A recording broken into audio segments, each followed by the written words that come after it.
A few people that are coming from off campus are a little bit delayed, so we're just giving a few more minutes and then we'll start. Thank you very much for your patience.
This one working?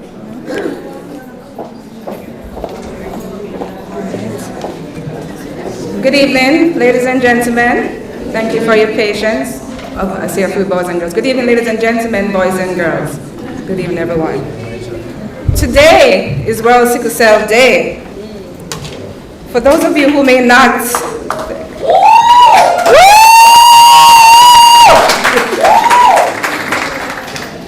for those of you who may not understand the significance of this day, it is a date designated by the United Nations as an annual recognition of the sickle cell disease. Sickle cell not only affects Jamaica and other Caribbean nations, it is the most common genetic disorder in the world, affecting people in Africa, in Asia, the Middle East, the Mediterranean region, as well as South, Central, and North America. So due to its global impact, the UN observed that it is deserving of a day for raising much needed public awareness. Before I continue, let me have some manners. My name is Alicia Turner. I am a Vice President of the Sickle Cell Support Foundation of Jamaica, and I'm your hostess for this event. A special welcome to you all, and thank you all for coming out for this special premiere. It is a very special evening indeed. It is titled Beyond the Pain, Stories of Strength, Survival, and Spirit, a documentary on living with sickle cell disease in Jamaica.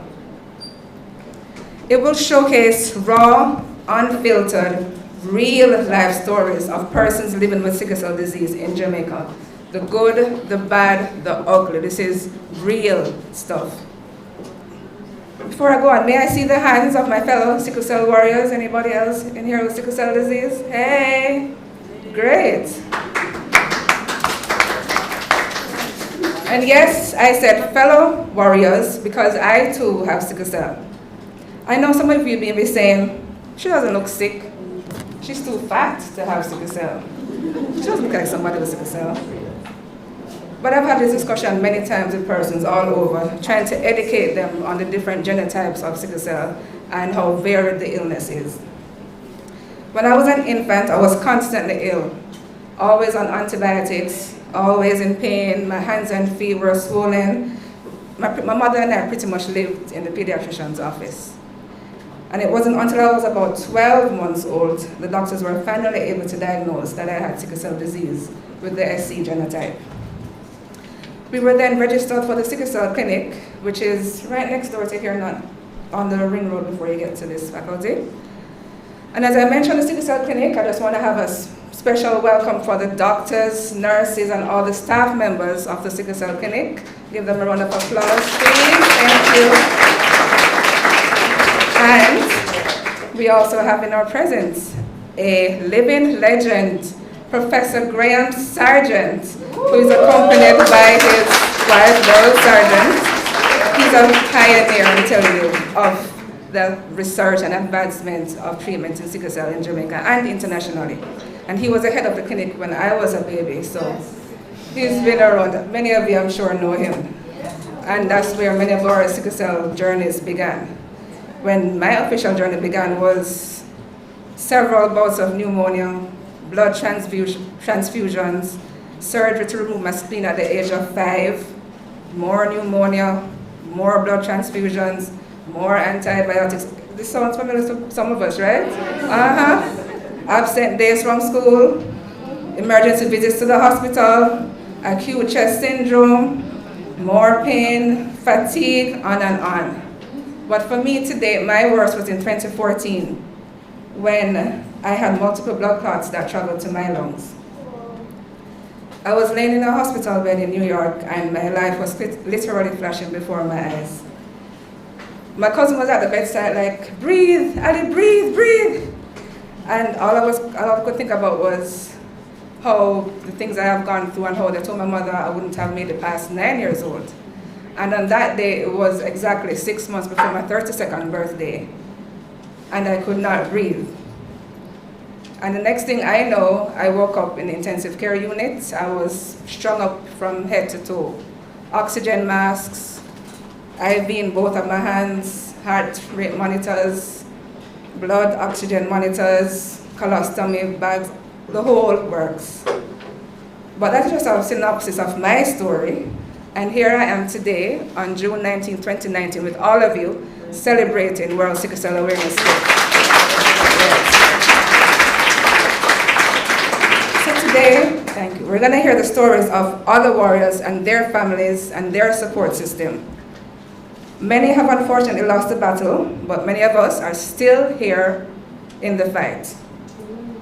And we couldn't be here, and none of this could be possible without God. Amen. So at this time, I'd like to invite Mrs. Yolanda Palmer, who is also a member of our Sickle Cell Support Foundation, and she is going to offer prayers on our behalf. Please welcome Yolanda.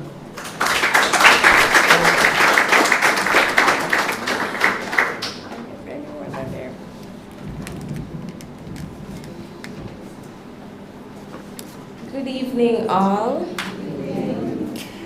Okay, my task this evening is to actually open in prayer, but let me just quote something that actually grabbed my eyes this morning while having my devotion. So it says in Proverbs 16, a man's heart plans his way, but the Lord directs his steps. Out of pain comes purpose, and out of devastation comes direction.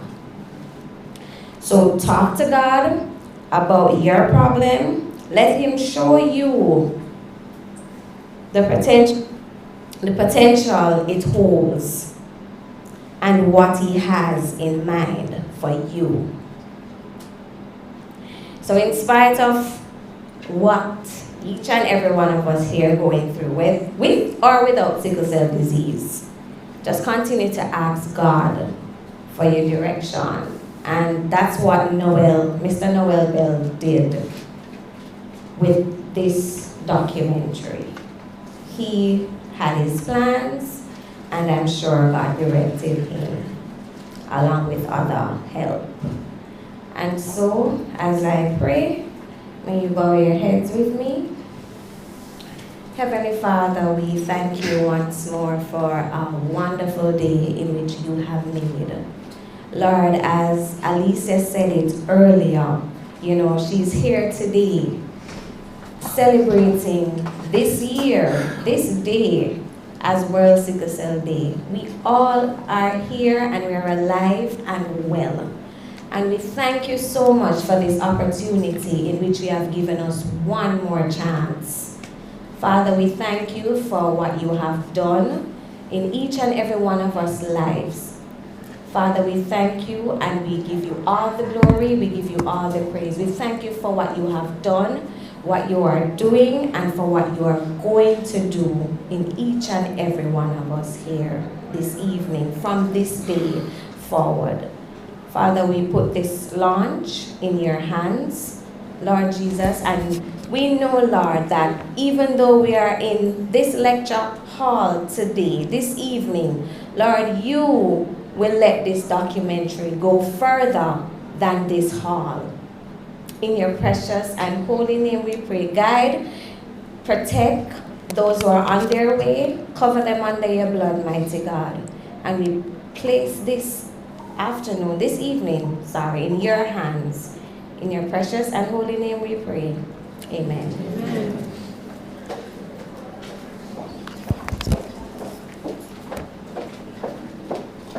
Amen.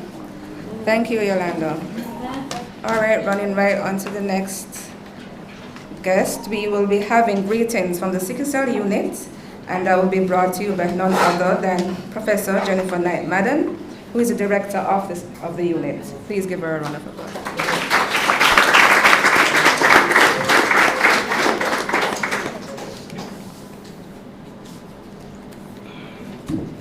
Thank you, Alicia. I'm going to take this out so you can actually see me. Good afternoon.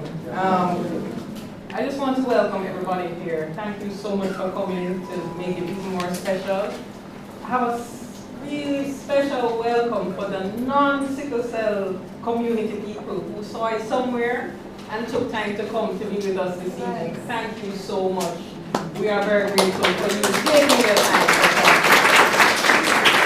And of course, I big up our community, our patients, their family members, our staff members, and those who adopt because we see them all the time because they're married to staff members, etc. You know, thank you very much for being here and welcome. So this is World Sickle Cell Disease Day. It started in 2008 after the UN resolution, and it is to bring recognition to the lives of people living with sickle cell disease and bring support. And we are very proud of our patients when, despite the odds, they overcome. And we have so many stories that we could share about that. You're going to see some of that in the documentary. So congratulations to Noel on this effort. Thank you to all who have helped to publicize it, the various media houses and so on. Thank you to UATV for being here and carrying it so that other people can see it. Thank you to the Ministry of Health, who you'll hear from shortly, Dr. Williams for being here. It's something new. This is a new experience to see a documentary like this where we really get into the lived experience of patients and try to understand how they have managed the spirit and the strength despite the pain. So welcome. Thank you for being here.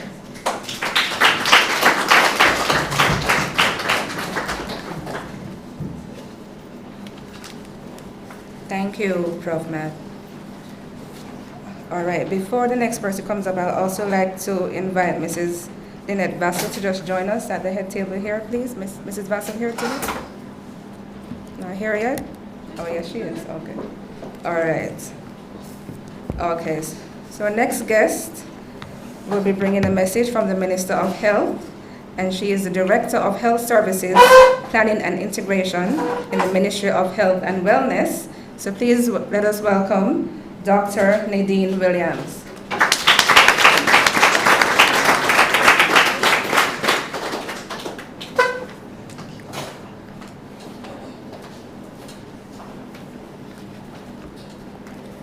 Good evening, everyone. Good evening.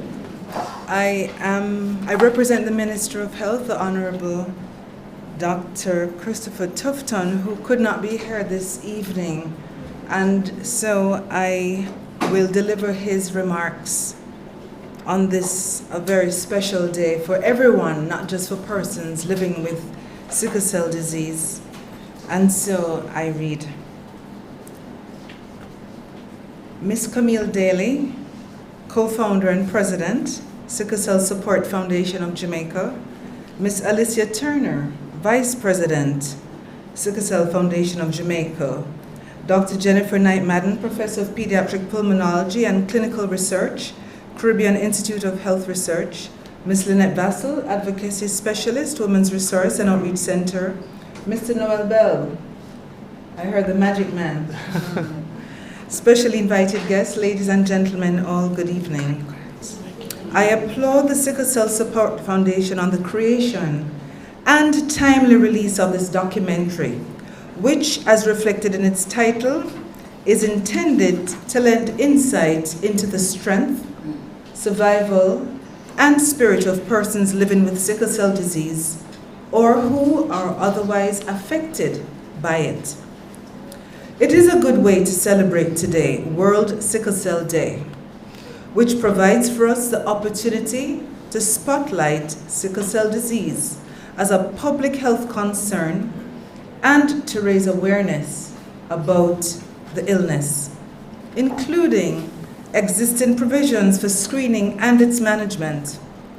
The Ministry of Health and Wellness wishes to remind stakeholders today, if on no other day, that sickle cell disease, with which an estimated 19,000 Jamaicans live with, is a priority for the ministry.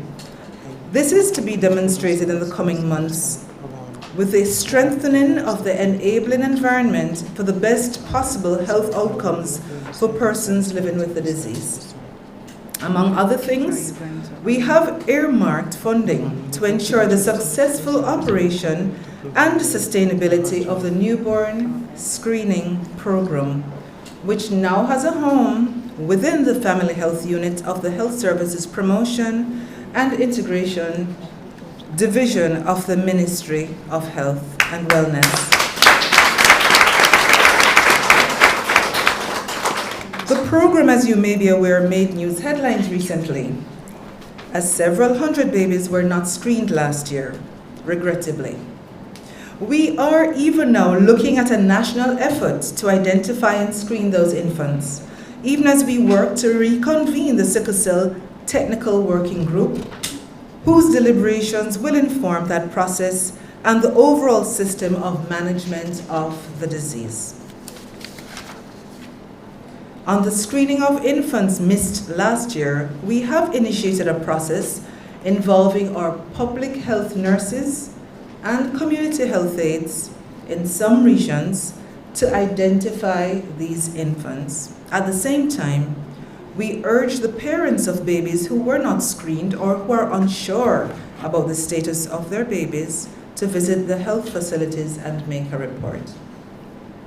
The ministry has also adopted protocols for antenatal, intrapartum, and postnatal care for women with sickle cell disease, the pregnant sickler.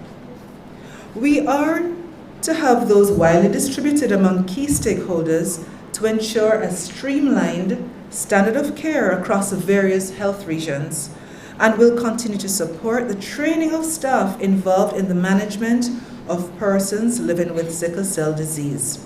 This has started, and we hope to have this disseminated.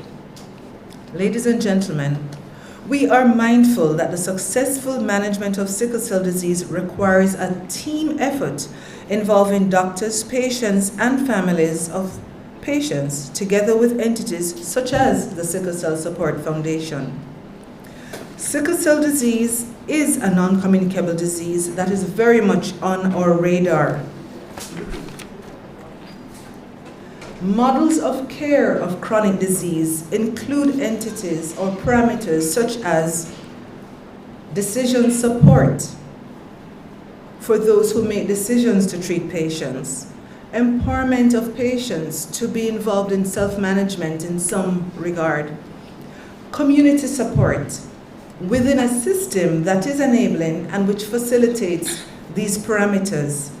The Ministry of Health and Wellness, in its outbuilding of our enhanced primary care and secondary care, is building out an integrated health system network, which involves improved governance, financing, and an organized system which includes all these parameters mentioned.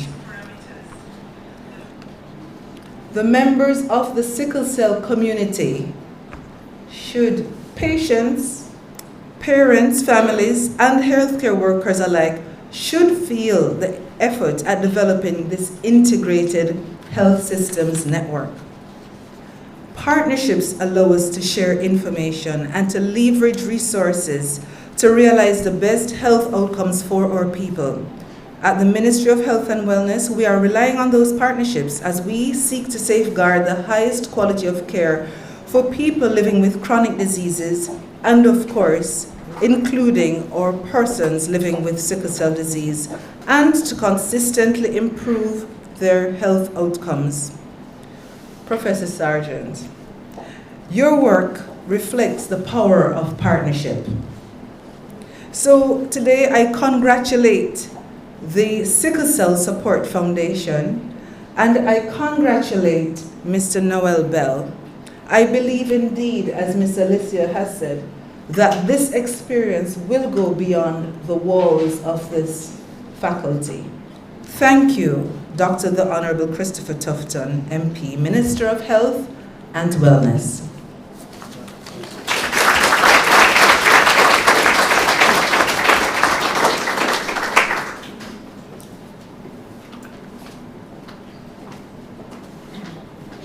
All right, that sounds like some good news coming from the Minister of Health. So we look forward to seeing more of all of those things that were outlined rolling through, and it's good to hear that those babies that weren't screened last year, that we will have those screened. So thank you for that. All right, so now we will be welcoming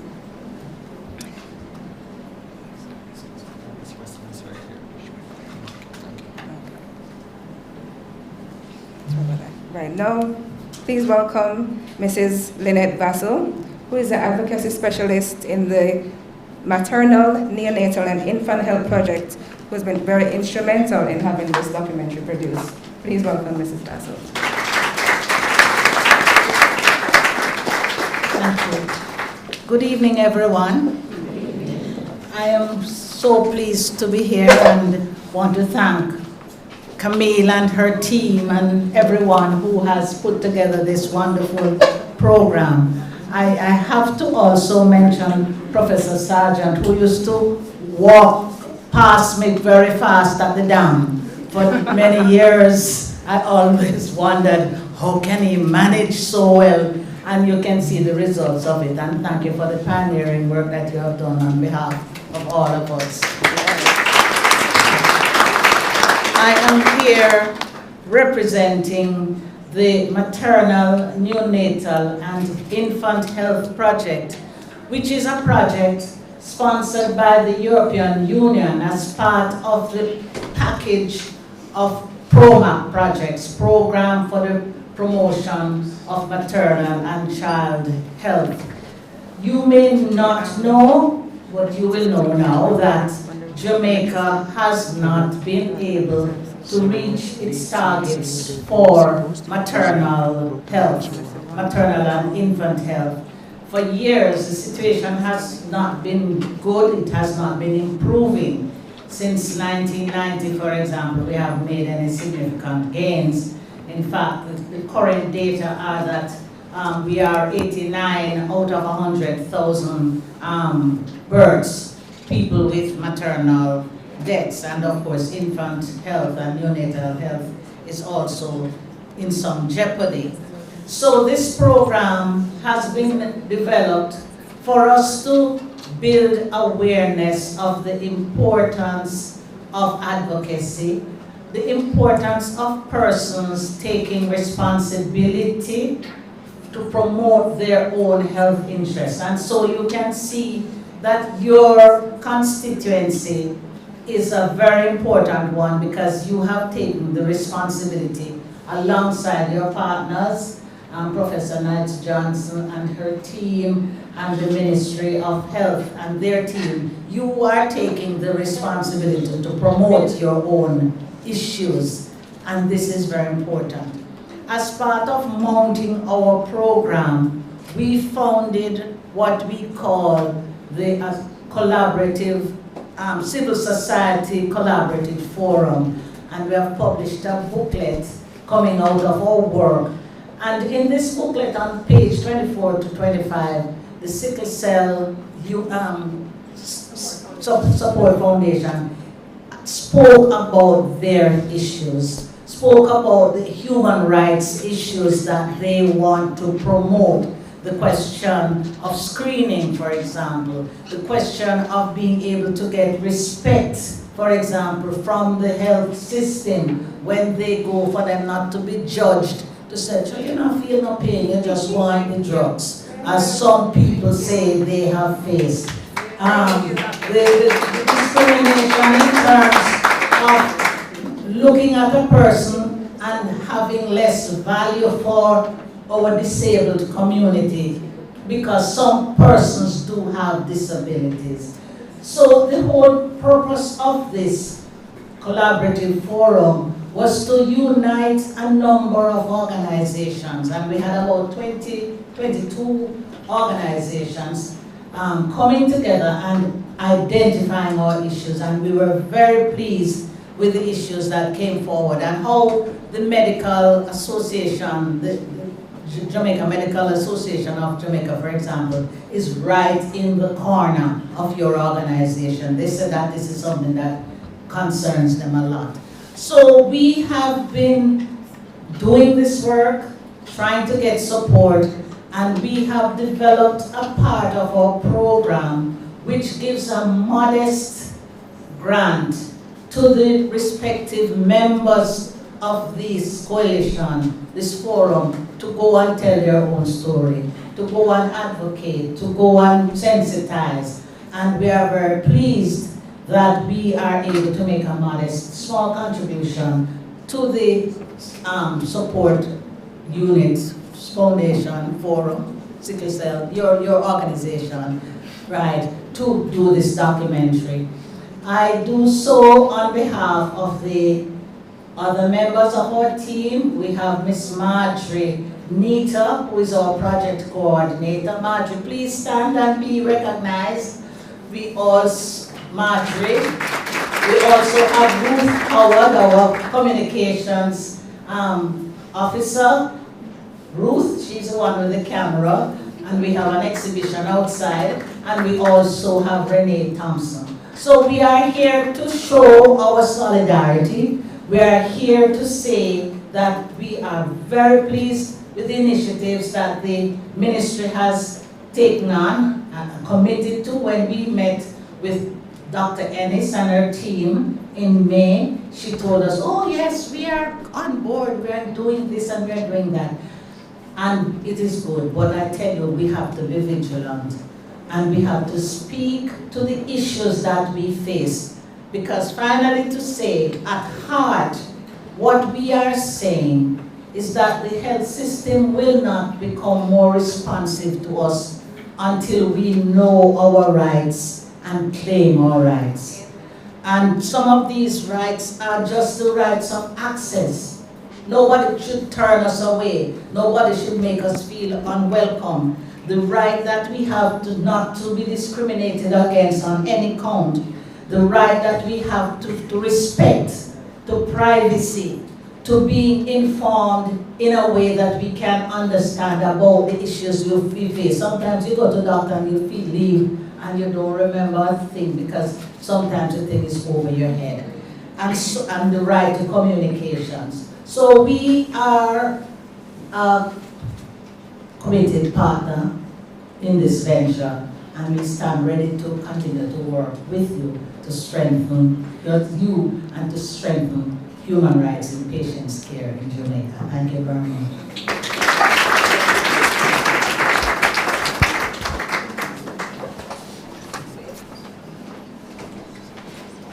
Thank you, Mrs. Basil.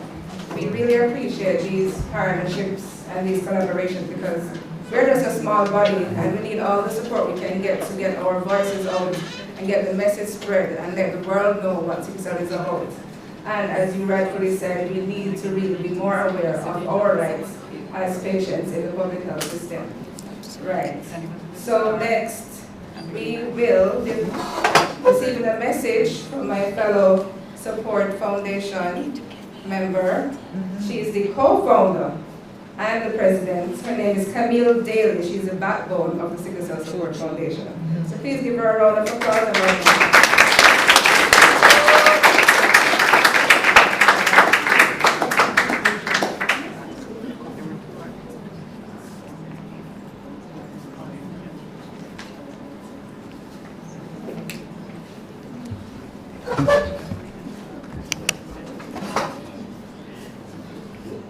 Good evening, everyone. Good evening. Again, I must thank you all for coming out. I am extremely delighted to see that we have a full room. I'm extremely delighted. For many years, doing public education, you would sort of get the feeling that unless the persons that you were speaking with actually had a family member or a friend with the condition, they generally seemed completely unaware and completely uninterested. And you try to explain, well, yeah, actually it's possible to have the trait and not know. And of course, in Jamaica we live in denial. So it was always, no man, that's not in my family, never, And I said, yes, that's what my parents thought too. But they had that awakening when I was born with sickle cell. So for years I've said, boy, Lord, we really need a documentary. We need something that would share, the real stories of sickle cell. And so when Noel joined the foundation last year, within our first couple conversations, he said, Camille, I want to do a documentary. Because he's actually a videographer, he has a small business, and he's here at UWI as well, doing his second degree actually, and focusing on, yes, he's doing a double major, and part of his major is at Carmack. And so he said, you know, he said it's been resting on him, you know. I said to him, boy, it's been resting on me too. So I said, thank you, Lord, you know, I feel it's divine intervention, you know, when Noel joined the organization. And I consider that he has shown real initiative, because when he began work on the documentary, we had no funding. The funding is something that's coming on stream later. He got together his team of friends who are also videographers, and we began to identify persons to take part. So I really am very, very thankful for Noel, and I'm very impressed with him. And I definitely think that he has a very bright future in this area as well. Now, I am very delighted to hear about the news. Professor Knight had informed me about the fact that indeed the Ministry of Health has situated a national sickle cell program within the Family Health Division. So we are very happy about that.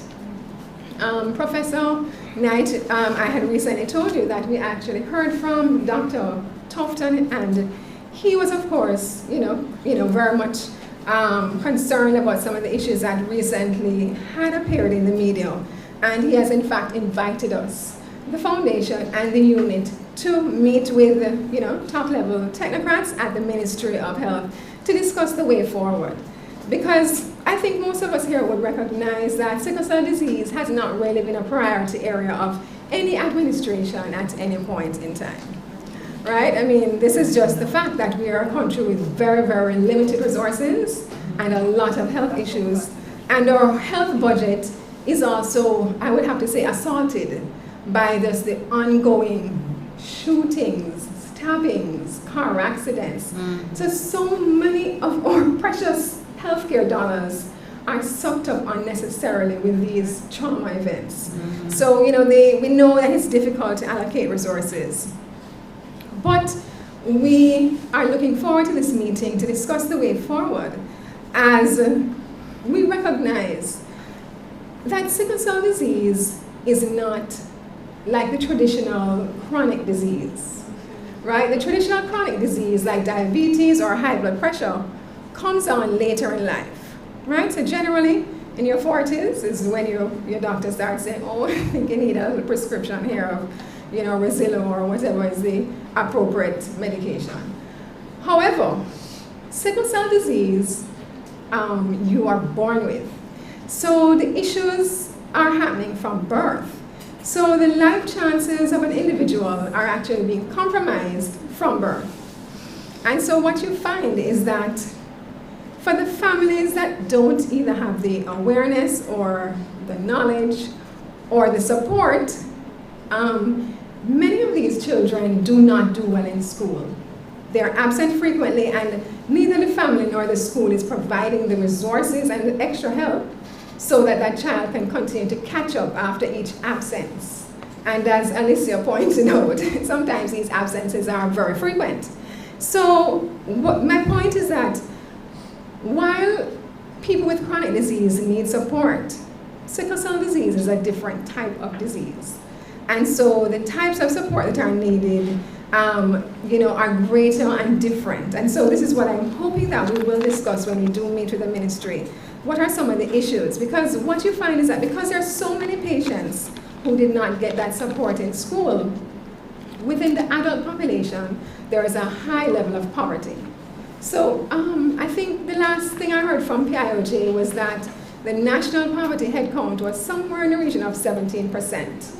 However, within the adult sickle cell population, it's much, much higher in terms of the number of adults living with sickle cell in poverty, and I mean serious, deep poverty, right? I would estimate maybe about 30 to 40%, but of course we haven't done a study. But these patients, as they get older, and they develop the adult complications of the disease, like the hip necrosis or the sickle cell retinopathy, which affects eyes, all of these surgeries are extremely expensive. And these patients are either unemployed, underemployed, but they don't have health insurance and they can't afford it. So for instance, a hip replacement the prosthesis alone is $500,000. So while you can actually get the surgery done free within the free healthcare program, that is not provided. So the patient who is now unable to buy that prosthesis will then become basically in a wheelchair for the rest of their life until they die. So there's certain, as I said, special issues that we want to raise with the Ministry of Health, and of course we look forward to a very fruitful discussion. But for this evening, I hope that you will all find the documentary very enlightening, and I hope this will move some of you to want to join the foundation. You don't have to have sickle cell. You know, you're welcome to support us in any way you want. I want to point out that you all receive brochures, a yellow brochure. Yeah. Yes, or national commercial bank account number is in there.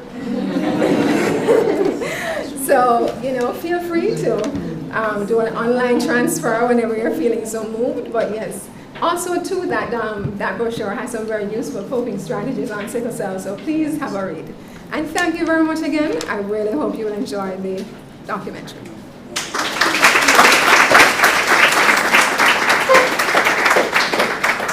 Thank you, Camille.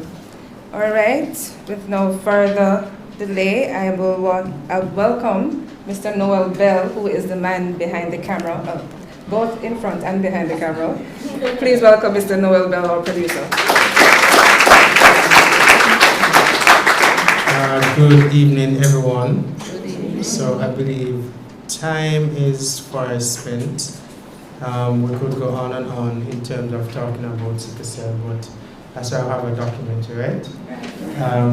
I see on the program I'm slated for 2 minutes. Let me see if I can just use one to just thank some persons that helped with the project. The majority of them aren't here today because they are busy working on other projects and they are actually out of the island. But as it relates to this project, never in my mind I envision it being like this. I said to a couple of friends, hey, you guys want to do a documentary about sickle cell? It could be fun, you know. I mean, you get to understand what I go through every day. And that was coming from a documentary we did before on mental health in women. I just decided to do it out of fun. We never had money in mind. We never had nothing major in mind more than we were just planning to film stuff to put on YouTube because we said we wanted to go into the content creating world.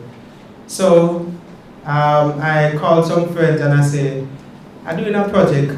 You have this, I can borrow that. So we just begin to make the phone calls and we borrowed mic, we borrowed some cameras and the project just came together. So it's a fun little thing. But the final thing I'll say before I take my leave is that what you're going to be seeing tonight is pieces of interviews that we pulled together. It was hard to get everything in it in 50 minutes. I mean, 50 minutes is not even enough to talk about sickle cell. By the time you talk about one point about the disease, you realize that you have loads of other information that you can pass on. So what's going to happen is that we're still going to push ahead with that YouTube idea, with our docu-series. So all the persons that were interviewed, you can look out for their extensive live story on YouTube. But you won't get that for this summer. We're waiting until September when it's Sickle Cell Awareness Month because we want to keep the conversation going. So with no further ado, let me just ask the persons at the head table just to join the audience. And someone to seek the lights from the friends.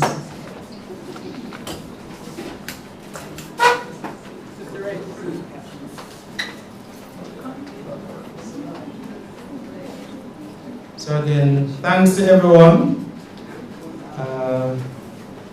And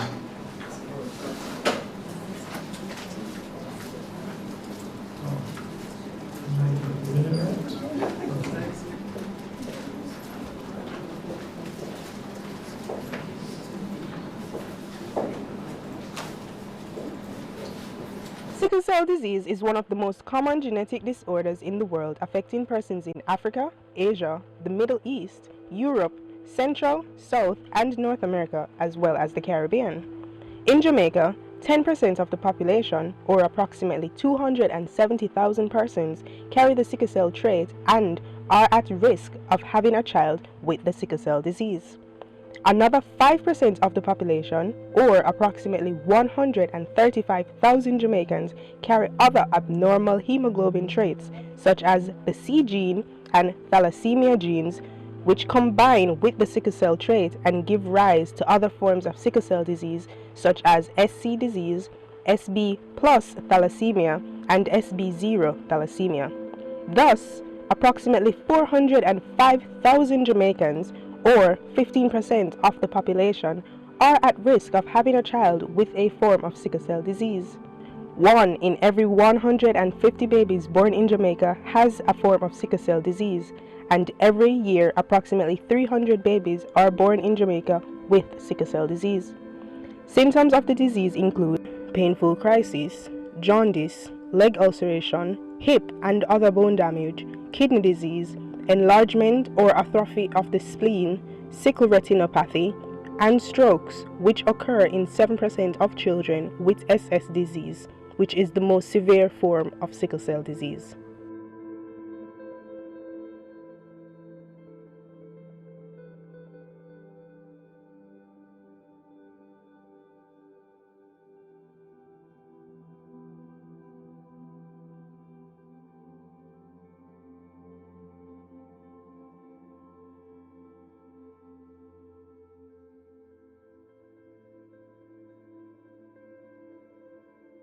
Well, I'd start by telling you what sickle cell disease is, because it's all about sickle cell disease. So perhaps if we had named the disease, it would have been banana cell disease, but red cells are usually round.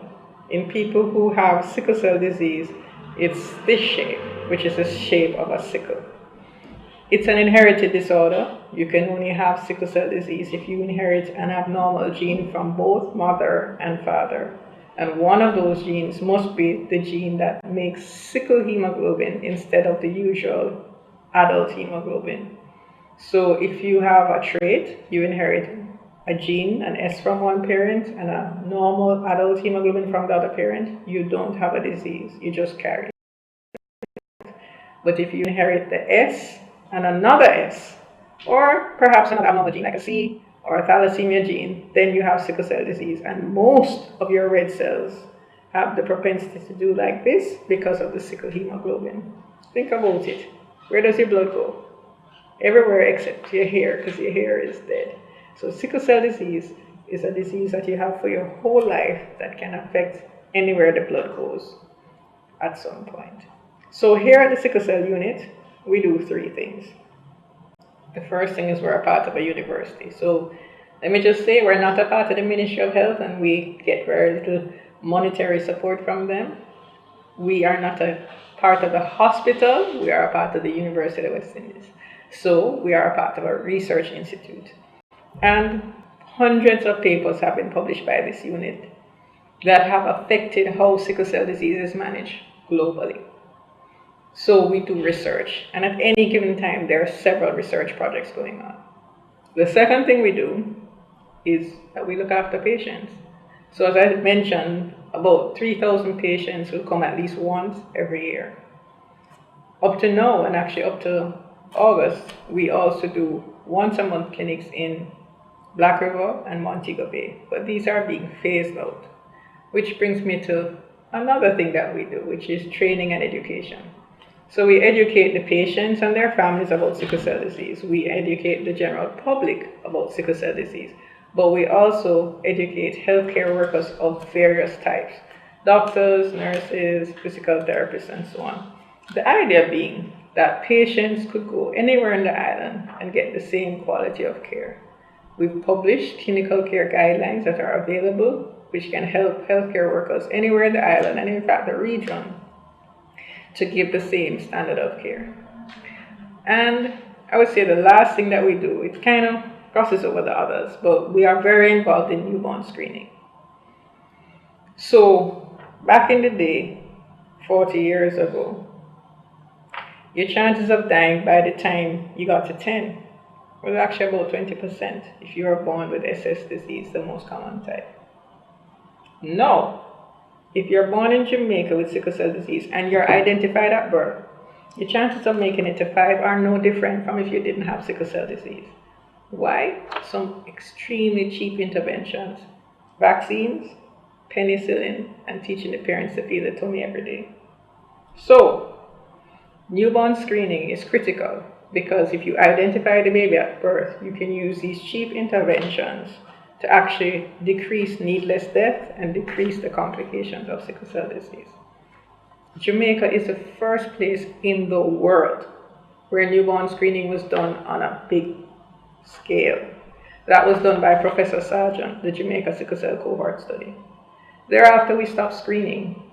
However, thankfully, with the advocacy of the Sickle Cell Support Foundation, the government agreed to start back screening in 1995, and we gradually increased the number of hospitals. The Sickle Cell Trust then did another project and they increased, and in 2015 it became a priority of the government and we got island-wide newborn screening. So we collaborate with the Ministry of Health, it's their program, but we actually have one of the labs are right here at CARE, where we screen the babies from half of the island and the other half are screened in Mandeville. Bear in mind that 1 in 150 babies born in Jamaica has sickle cell disease. It is common. Bear in mind that it is a lifelong disease. And for those of you who don't have sickle cell disease, do you have a trait? 15% of Jamaican adults have a trait. 10% S, 5% another trait. 15% of us are at risk of having an affected child. Do you even know if you're at risk? A simple blood test will tell you at any lab. So we have limitations. We press forward. We hope that our patients will become even stronger advocates, raise their voices even more. It's a small group that work hard. We want more to be involved. And we hope that the private sector will see sickle cell as something that they want to support, because everybody knows people with sickle cell disease, 1 in 150. You may not know that the person you know has sickle cell disease, but everybody in Jamaica knows somebody with sickle cell disease. Sickle cell disease is variable, but one thing that's almost constant is pain. Not just physical pain, but also psychological and social pain. But it's not the pain that defines the people living with the disease. There's so much more behind it. From as young as EJ to as old as Beverly, married, unmarried, unemployed, employed, there's spirit, there's survival, there's strength. These are the things that you hear about in this documentary as we speak to people who live with sickle cell disease.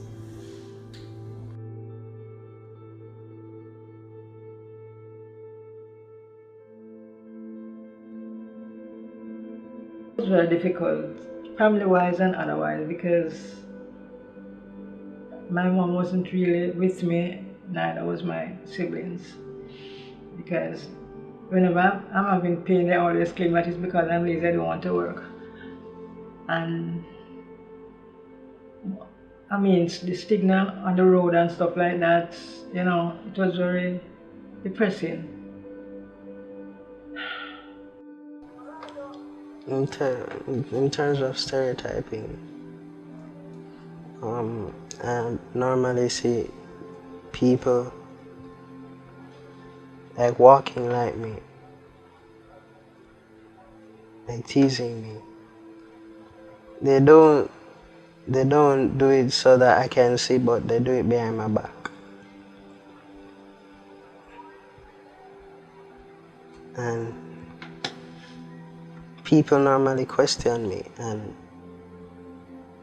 like if I'm born this way and those stuff, and I'm not really comfortable about being questioned. I mean, I can remember once when he was in high school and he used to be out a lot in hospitals, in and out with different crises. there was a very good friend of his who used to refer to him as, "Oh, here comes Kit the sick," you know. I don't even know if Kit remembers or if, you know, he took it on at the time, but in my mind I said, if only you knew how sick, you know, or what sick was, you know.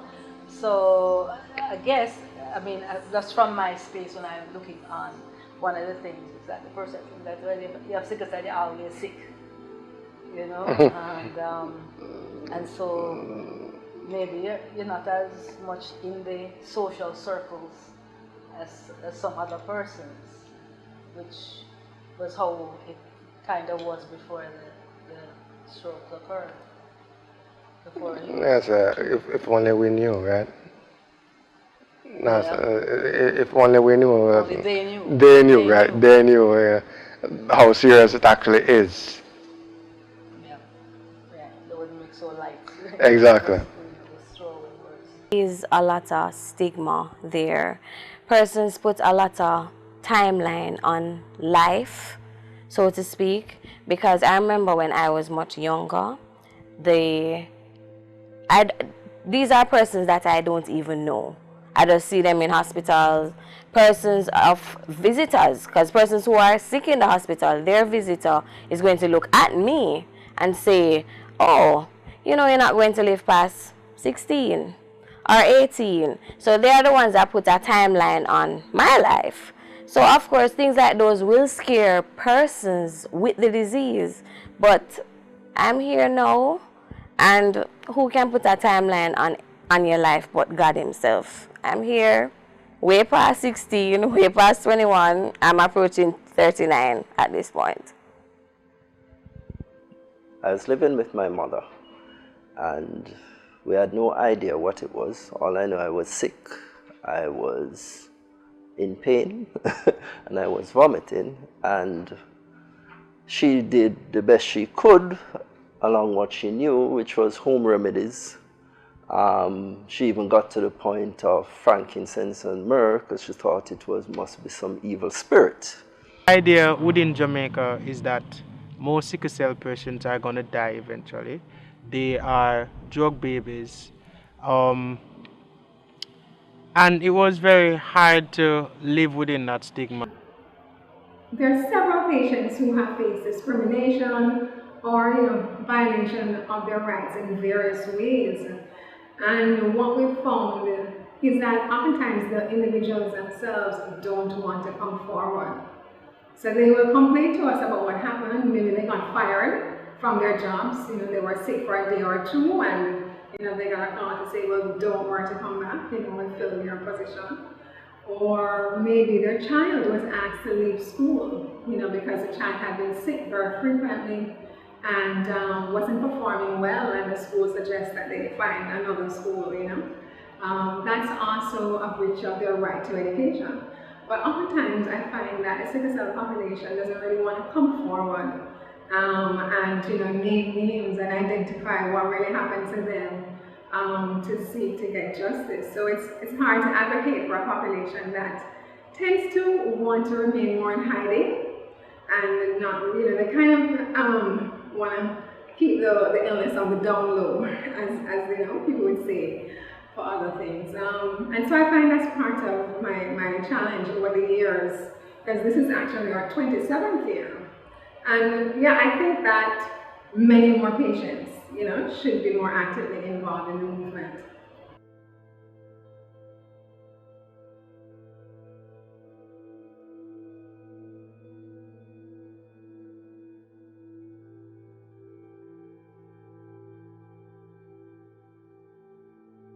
It was just very hard because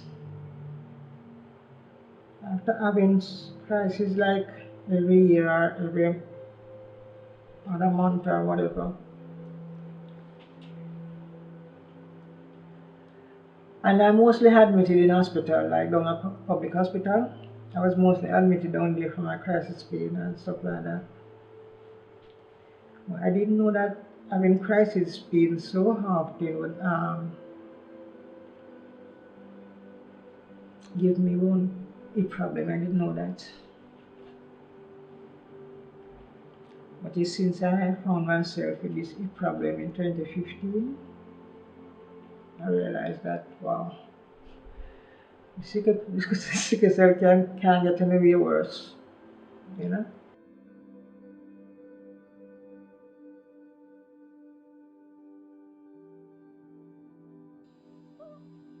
I was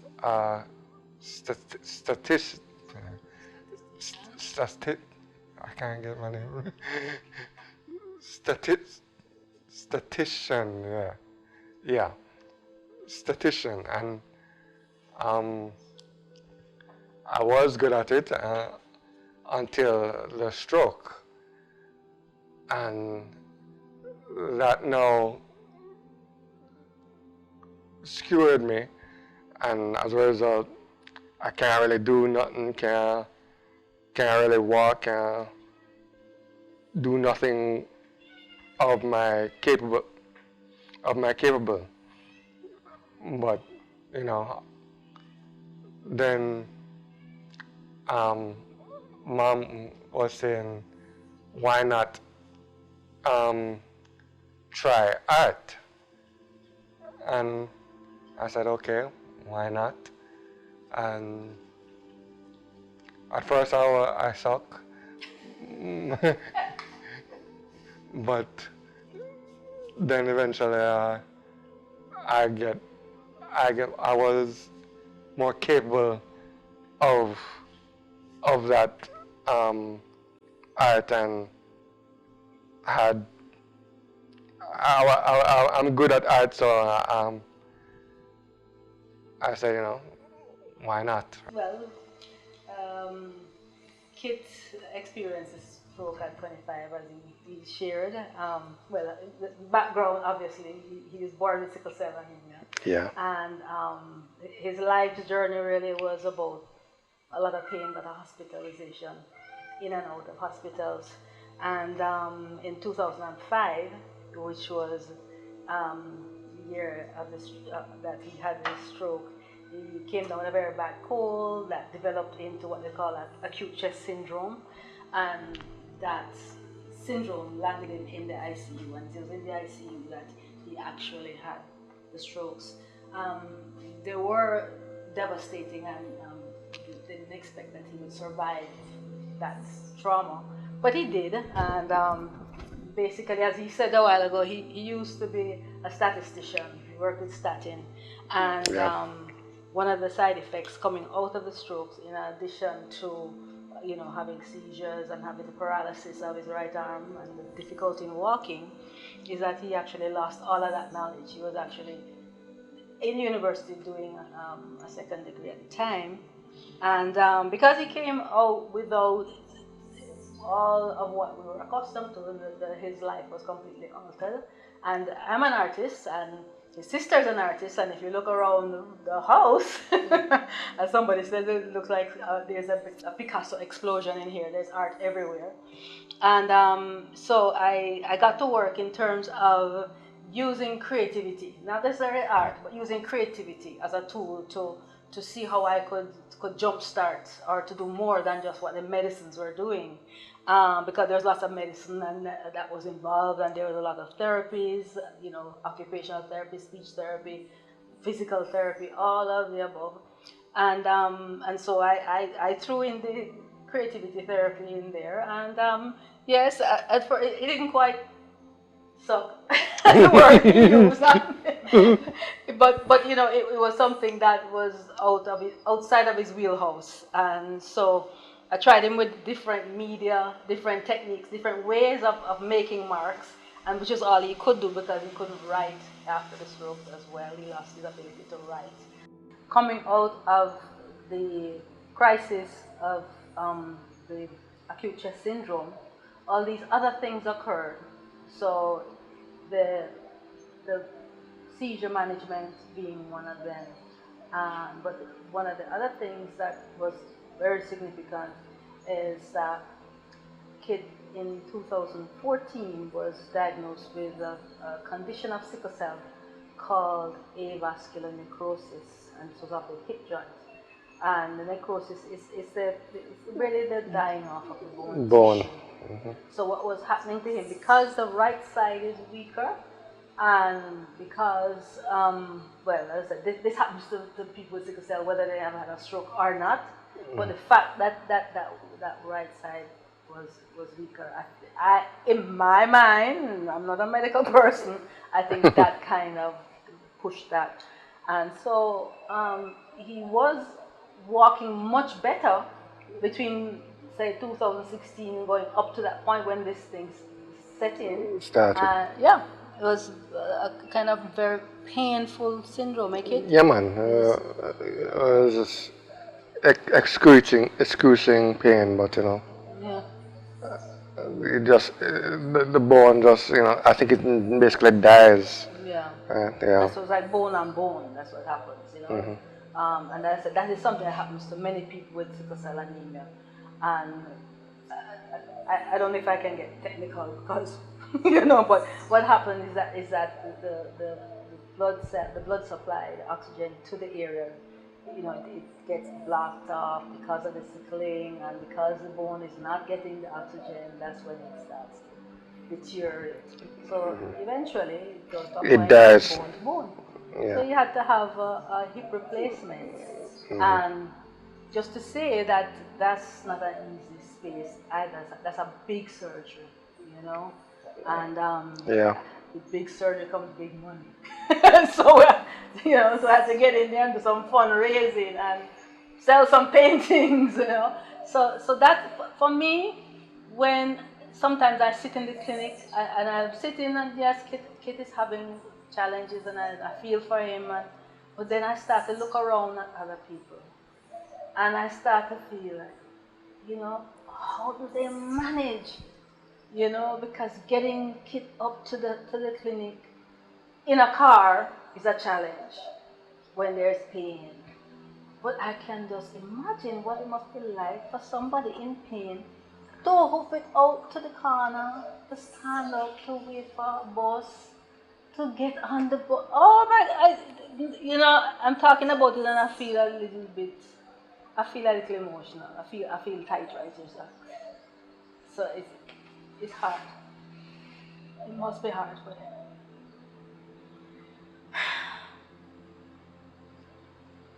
His mama said it all, but I think.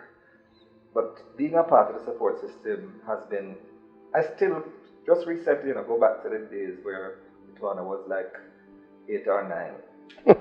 And he's a tall guy. And when he was having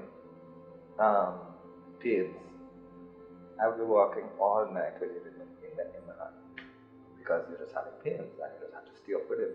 So there were many sleepless nights for the whole house. And there's nothing you can do. I remember him as a little boy, before we even knew that he had sickle cell. His mother began to dancing, and Kitwana is crying, and I am only a father, and I never knew what was causing all of this pain. So, but after a time, we got to understand that, but it was almost, I said, traumatic, and you learn to live with it, but you never manage it. As for the stroke, those days, those weeks in ICU, it was something else because the entire family, all of us, spent almost like a shift system inside ICU. The people had to learn to accommodate us because we were, I've known of times when the hospital people were saying, no, you're not allowed out here. And I said, oh yes, we're not leaving here.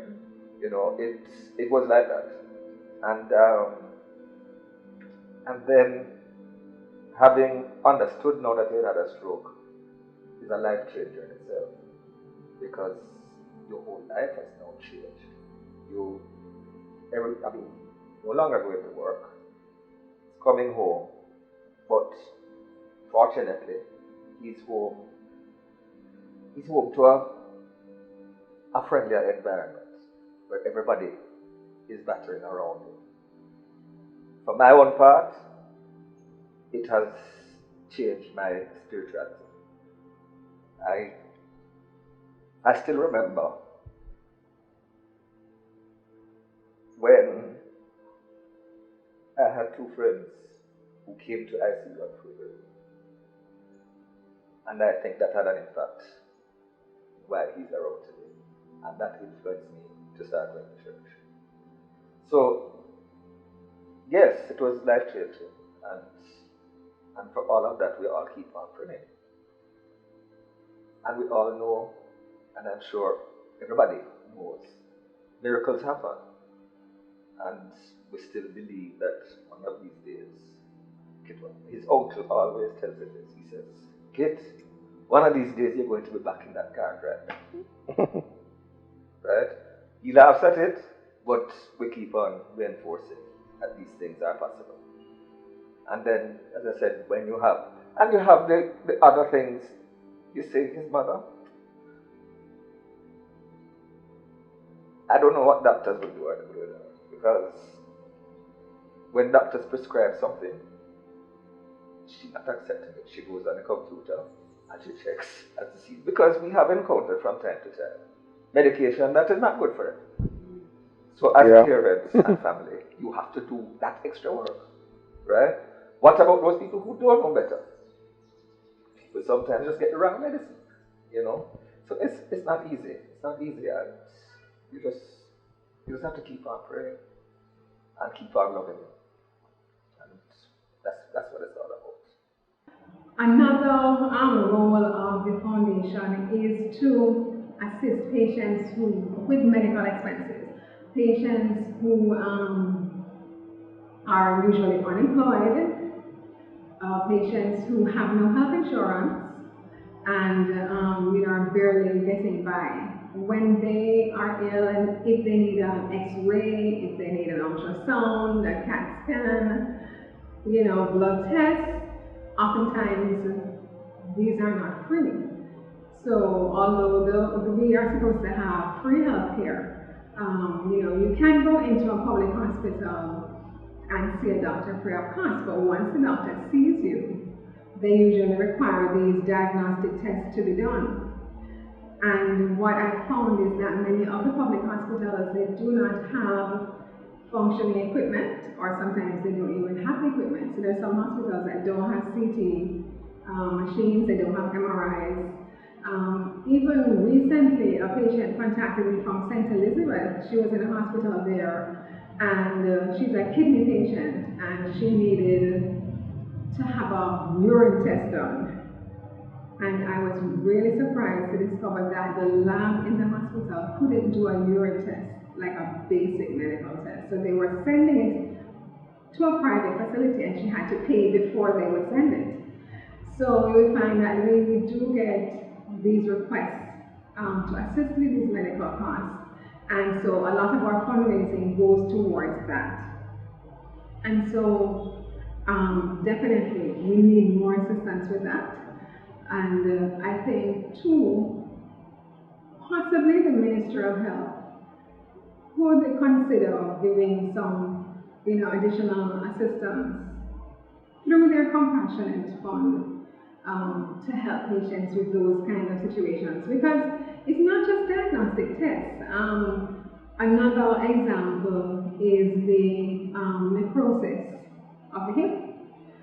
That affects a lot of adult patients, and it's basically sickle cell damaging the bone and socket joint of the hip, and eventually it becomes softer, walking becomes very painful, and a hip replacement is needed.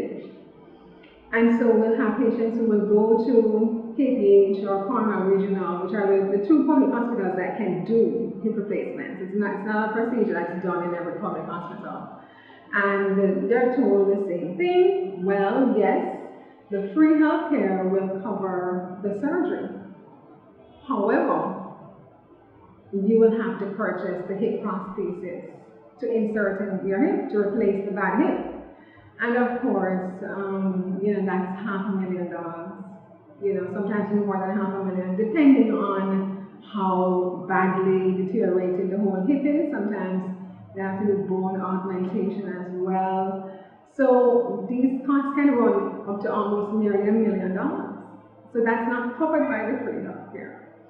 So what happens, a lot of these patients, they'll contact us and we'll say, well, that's beyond our scope. We don't do fundraising to that level that we could give you $1 million to do this surgery. I heard from my parents I was diagnosed from when I was 6 months.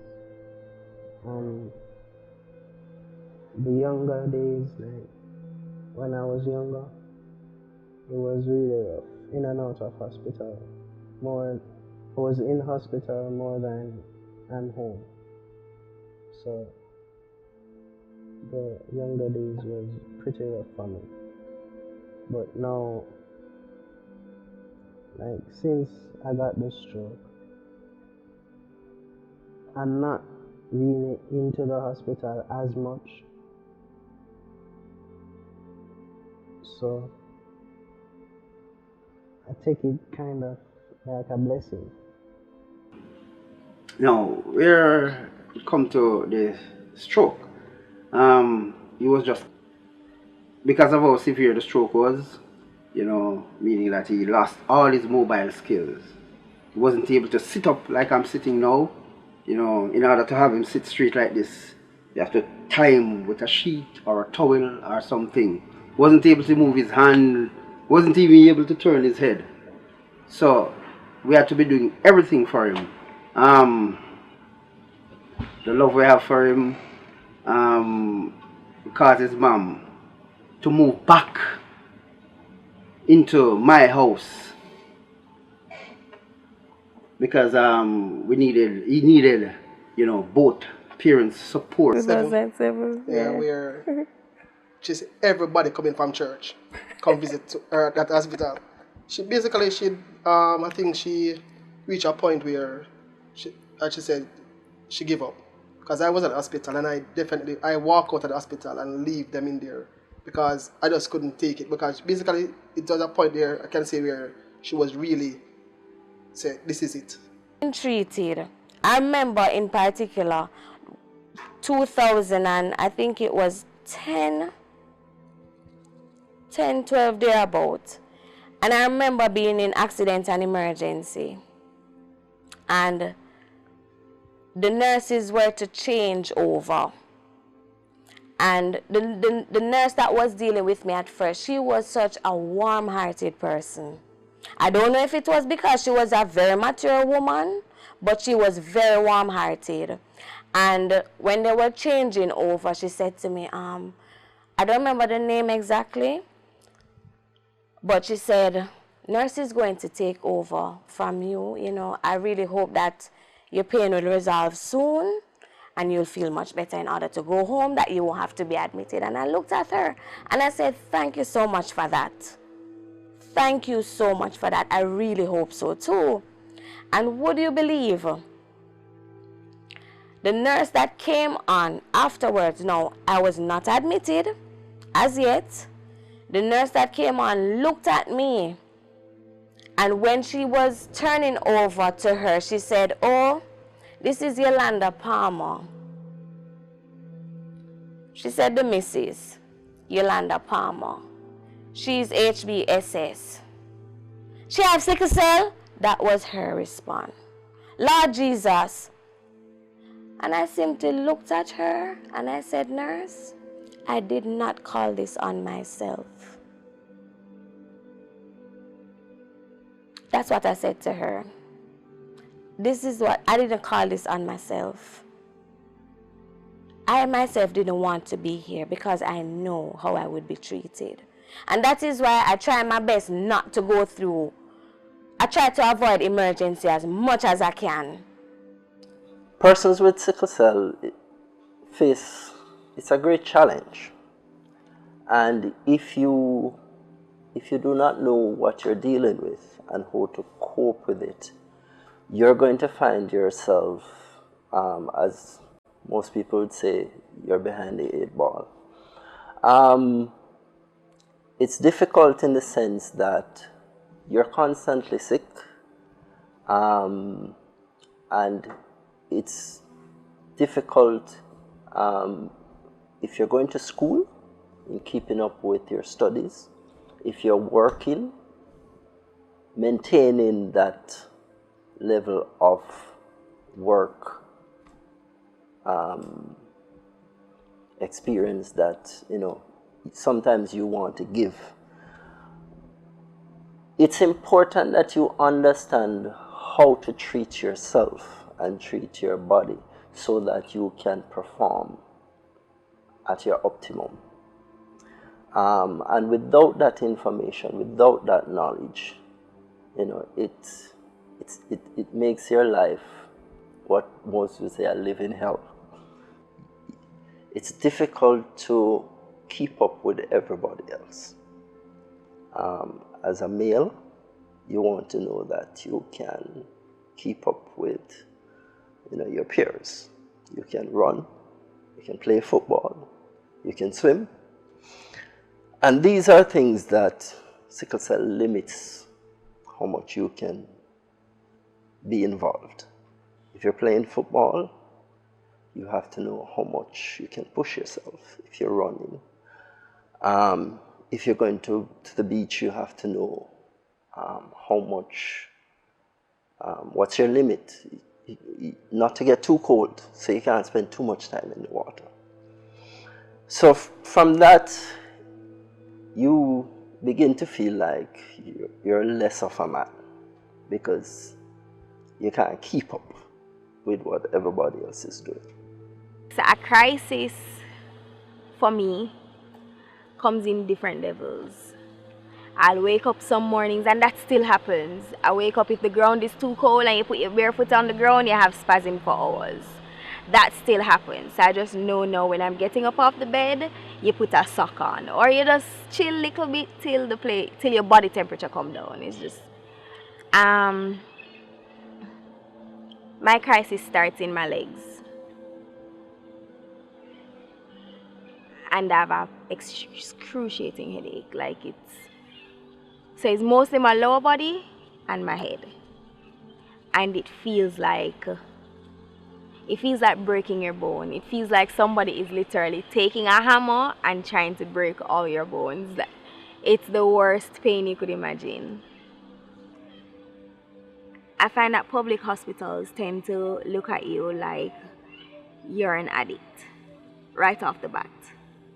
You come in ill, whether you are ill or not, you are treated like an addict.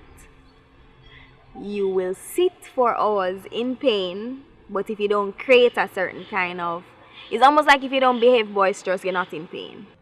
Going to the hospitals, it is ridiculous. Mind you, I don't think I have the worst experience because growing up, my father worked at the hospital, so I used to get care fast.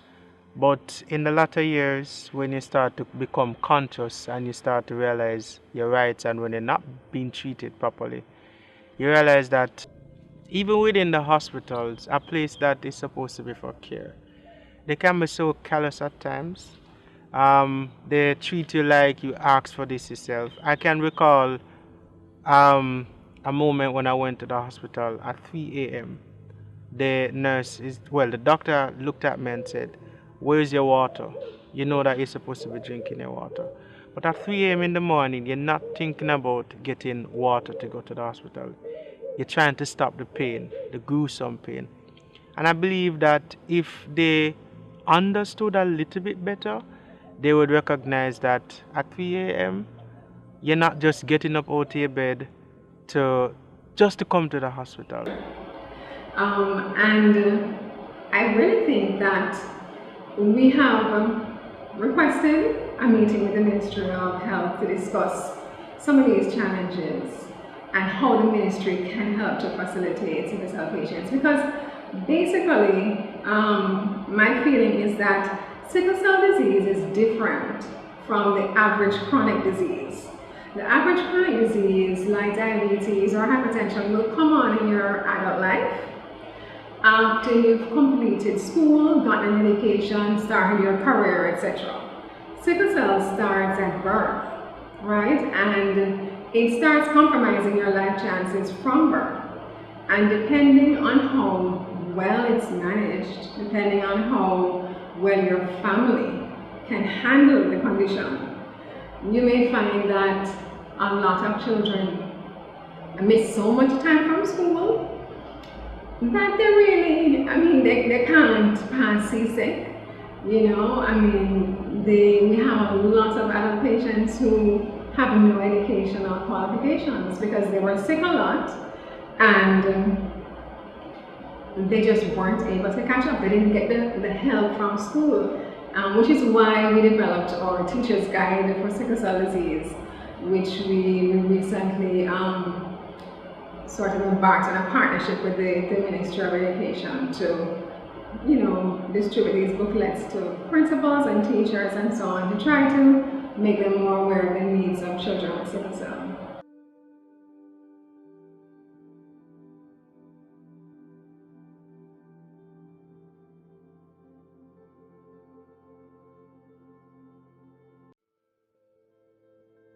I gotta tell people that my family is my backbone, my skeletal system, because they, at the end of the day, only a family. That's the truth.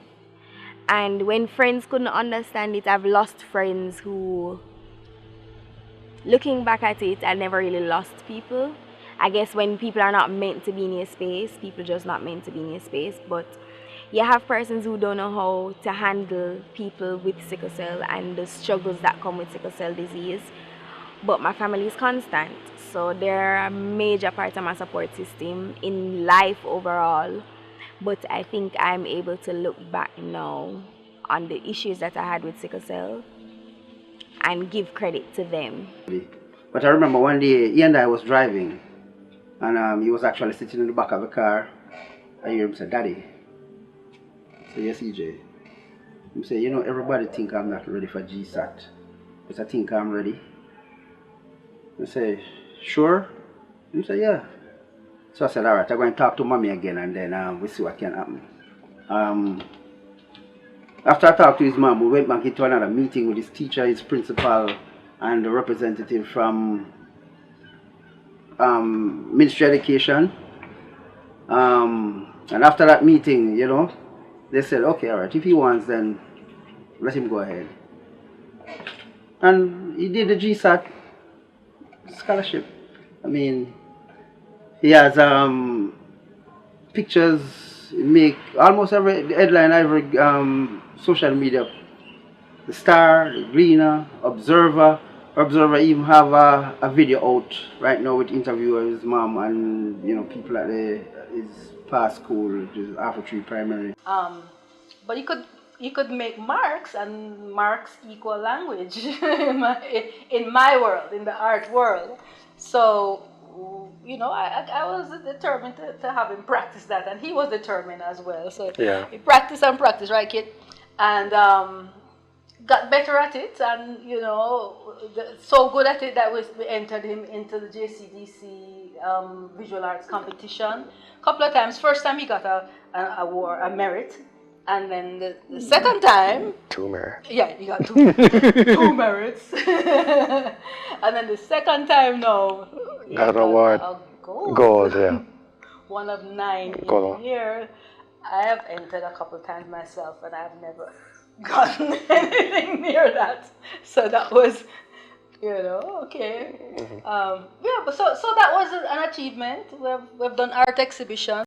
Yeah. Both himself and Atira. As a means of fundraising as well, because as you can imagine, with this level of devastation, there is so many attending, you know, challenges in terms of, you know, therapies and finance, and it's necessary to deal with that. So that is a difficult space. It has been a difficult space. So, but so it's good now that he has given up statistics and now being an artist. The art does help to finance some of his needs. But in terms of physical activity, I know my limits, and I know what I can enjoy and what I can do within my potential and within my capabilities. I did reggae marathon. I did several half marathon prior to doing reggae marathon. And it was for me challenging myself to see how far can I go. Doing reggae marathon was the ultimate of seeing how far I can go. And my next challenge is really to do an international marathon. So I'm not seeing myself limited anymore. At work, I'm comfortable where I am. I'm senior systems specialist. So I do not see myself limited in terms of what I can do or what I can accomplish. And physically, as I said, I know what my limitations are, and sometimes I test those limits, you know, but I know where I draw the line. I hold the faith. I pressed on. One of my cousins, Lisa Davis, love her. She said to me, "Cuz it's never too late for anything. Never too late." And I kept on saying, "But it takes too long. It's going to be 3 years." And little did I know, I finally found somewhere. I never had to go through this long 3 years anymore of waiting. And then I finally decided to go to Atlanta to pursue my dream of becoming a trichologist. And that's when I said, okay, sickle cell or no sickle cell, I'm going to strive for this. I'll see what happens. If it doesn't work out, then so be it. But I'm going to push. And I am now fully certified and being a trichologist. So I'm trying my best and still doing, but I still know my limitation. I still know my limitation. I know when to take it, when not to do, and stuff like that. So right about now, sickle cell, no sickle cell, any form of disease, I tell anybody the sky is the limit. And you just have to, as my husband said, you just have to know your body and know how to deal with things. Like I said before, I'm just left out all the things still, you know. So I'm going to drop you my piece. Teamwork, make the dream work. That's true. At the end of the day, so at the end of the day, she really wanted to do it. I said, yeah, because I was pursuing my associate degree in computer maintenance, and I said, yeah, what? I'm going to put my own on pause. Do your thing. Your one is a less time. You know, you're going to 1 year and deal with it. She go up to and from. I said before, teamwork. All have to do with teamwork. You know, you have to have a family background where look out for you and willing to put out the extra effort to make sure that everything is okay. You know, so. And he's the backbone. Indeed, the backbone. Yeah, backbone. I don't know if I have no more because I'm out a little flipper up still, but you know, but we still have some little bone left tonight, so, you know? Yeah, man. So, Even though I had a good support system in terms of my parents trying to ensure that, you know, I get regular checkup, it shaped my mind a certain way. But in recent times, realizing that I have sickle cell don't have me, it came to a place where I just say, you know what, I'm just gonna live. And in the process of living, you start to realize that every day that you wake up, and this is my personal philosophy, every day that I wake up, I have at least 24 hours to do what I can to make my life better. I wanted to do something that would advocate for this community, and this is why I'm now pioneering this project of creating a documentary so that Jamaicans can understand that even though we have sickle cell, we are humans too. We just want to live our life.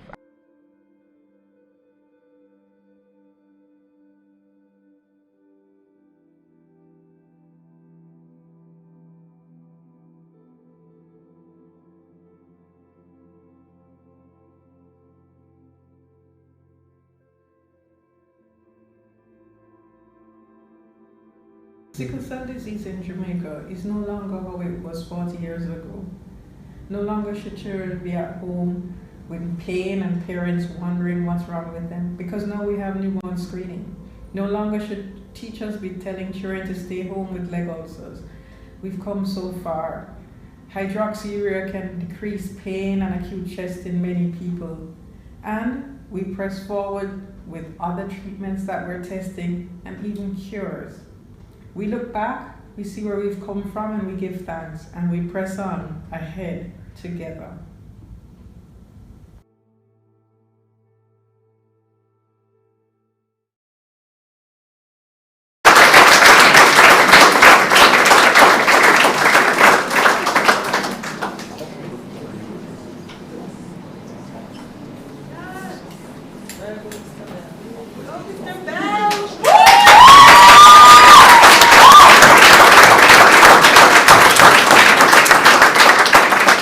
That was great. I am so happy for this. You won't even understand. And it's funny that he had that same, because that's what I have for myself as well. I have sickle cell don't have me. And I think that's a philosophy that many of us could adopt, not just for sickle cell, any illness or any difficulty you may be experiencing in your life, that you have it doesn't have you. And one of the takeaways from this that I hope we can see is that with the proper support system from family, from friends, from your community, from the medical fraternity, it's not a death sentence. We can live to be normal, productive human beings. We can have fulfilling lives. We can contribute to the society, as you can see from the many persons that gave their heartwarming stories in this documentary. So right now, we're going to give you a chance if you have any questions that you'd like to ask any of the participants, or to Noel, or to maybe some of the doctors. Does anyone have any questions? Noel, do you want to come up here and answer anything? No? I'm going to put you on your spot. But does anyone have any questions? Don't all shout at me now. Generally. All right. I think one of the things that I want to ask as somebody who is there some, like, hello everyone. Yes. That's the person, but for me, the reason is that you're interested in someone who has sickle cell. You don't have it. I think that's a part that maybe you could offer me from that other side. So the partner who does have sickle cell and how they do those kinds of situations. I think both persons are in relationships with someone who doesn't have it. That would educate a lot of people who, because other cases said, a person with sickle cell has a sentence. So they should give the lies information and hopefully get your money and so forth. You don't know the risks and so on. But I think it's important that on the other side, people don't have sickle cell. And when you someone has sickle cell, that they understand it's all teachers that you're looking at others.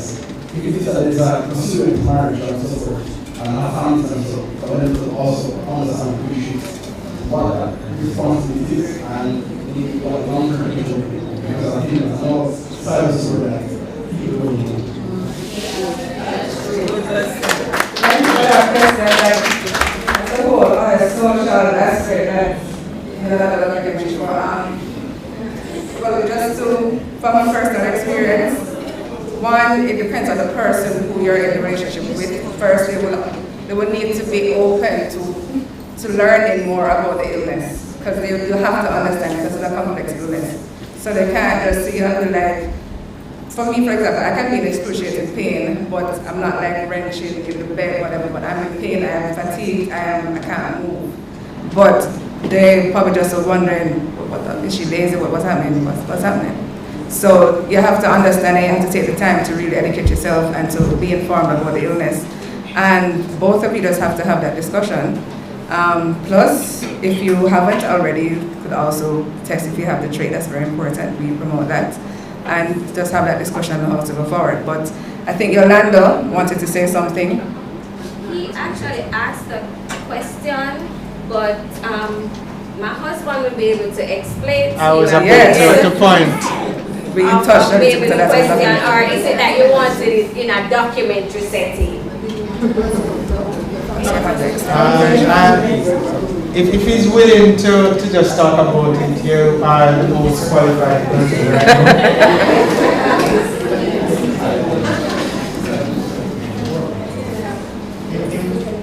Sometimes you're shy, but you're shy. Okay,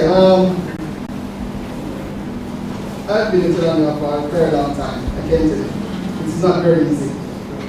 You look slim, I tell you, look for a lot. We're married for 30 years. Wow.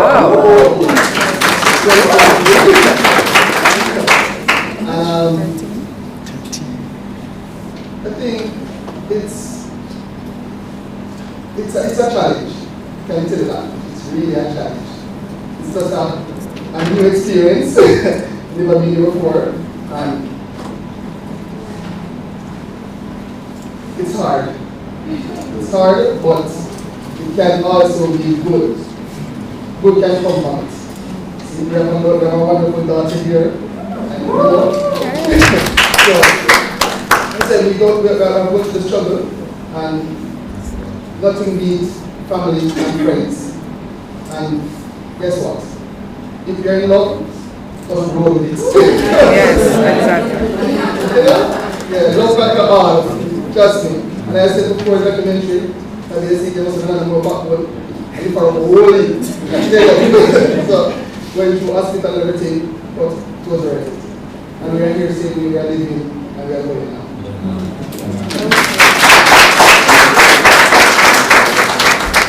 Does anyone else have a question? Well, guys, this is the time you get to ask the questions.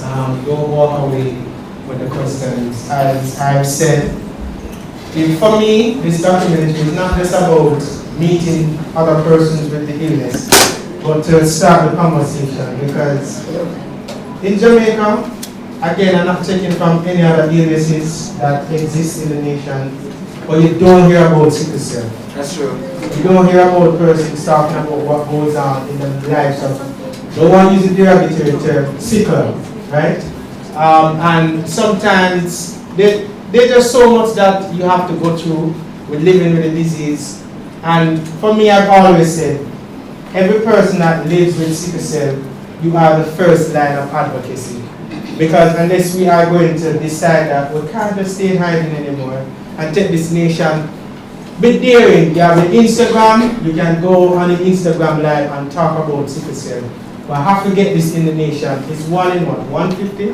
And if this continues, you might just wake up and realize that we just have a bag of sickle cell people. And the chances of lowering it is reducing. Question?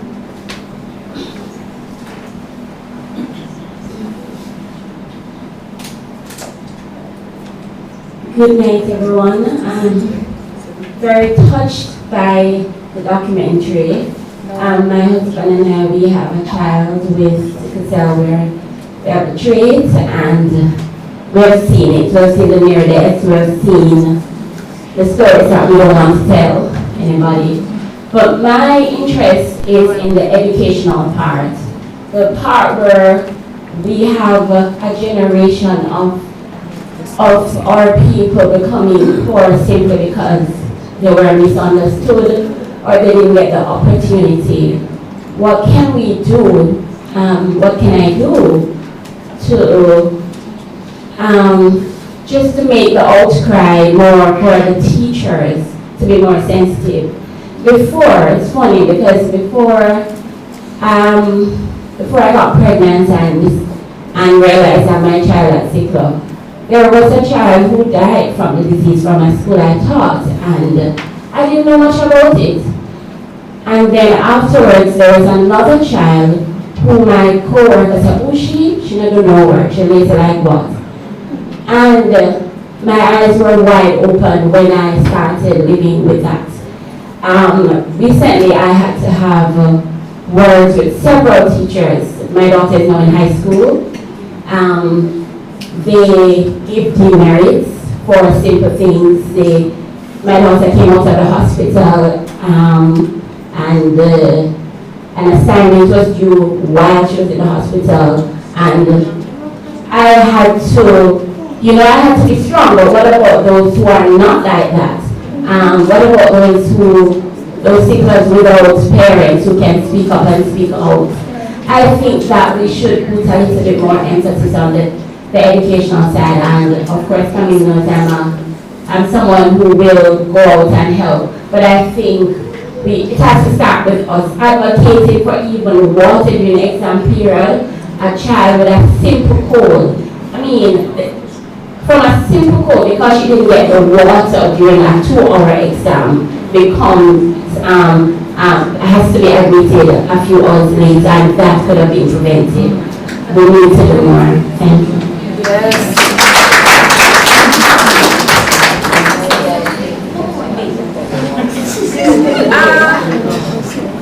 Pertaining to what she's saying about educating the high school, going to the schools, I must say personally, for representing the foundation, I've been to high schools. Camille, Alicia, most of us on the foundation team, we have booklets that we hand out. I go to high schools that do presentation, to speak on it. What is it about, to educate students? And I must say, we have reached out to a lot of high school and they turned us down. They turned us down. Right now, I live in Portmore and I've pretty much been to 3 high schools so far in Portmore. But they have reached out, even in Kingston. I've done a nice school in Kingston. I've heard it. What's the reason for turning you down? Huh? We don't know. It's not a matter of no, basically trying to get into a school to have our talk.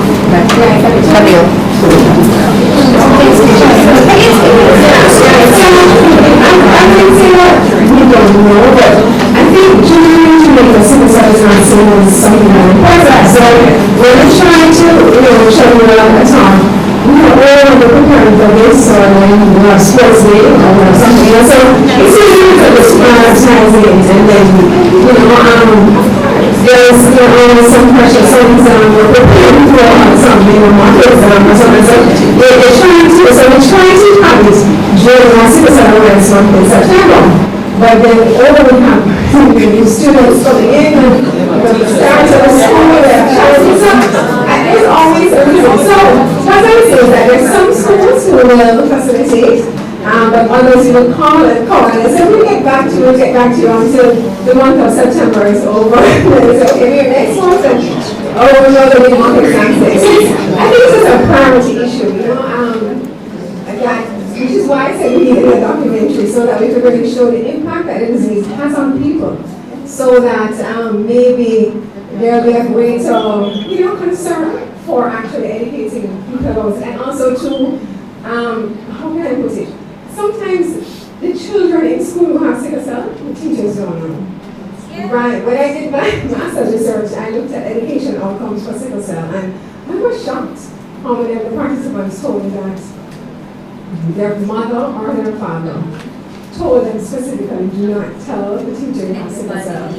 Because they were stigmatized in their communities, and people thought, you have obia or something else, whatever. And so they didn't want their child to be teased or ridiculed. So a teacher can't really provide support if they don't even know the child has the illness.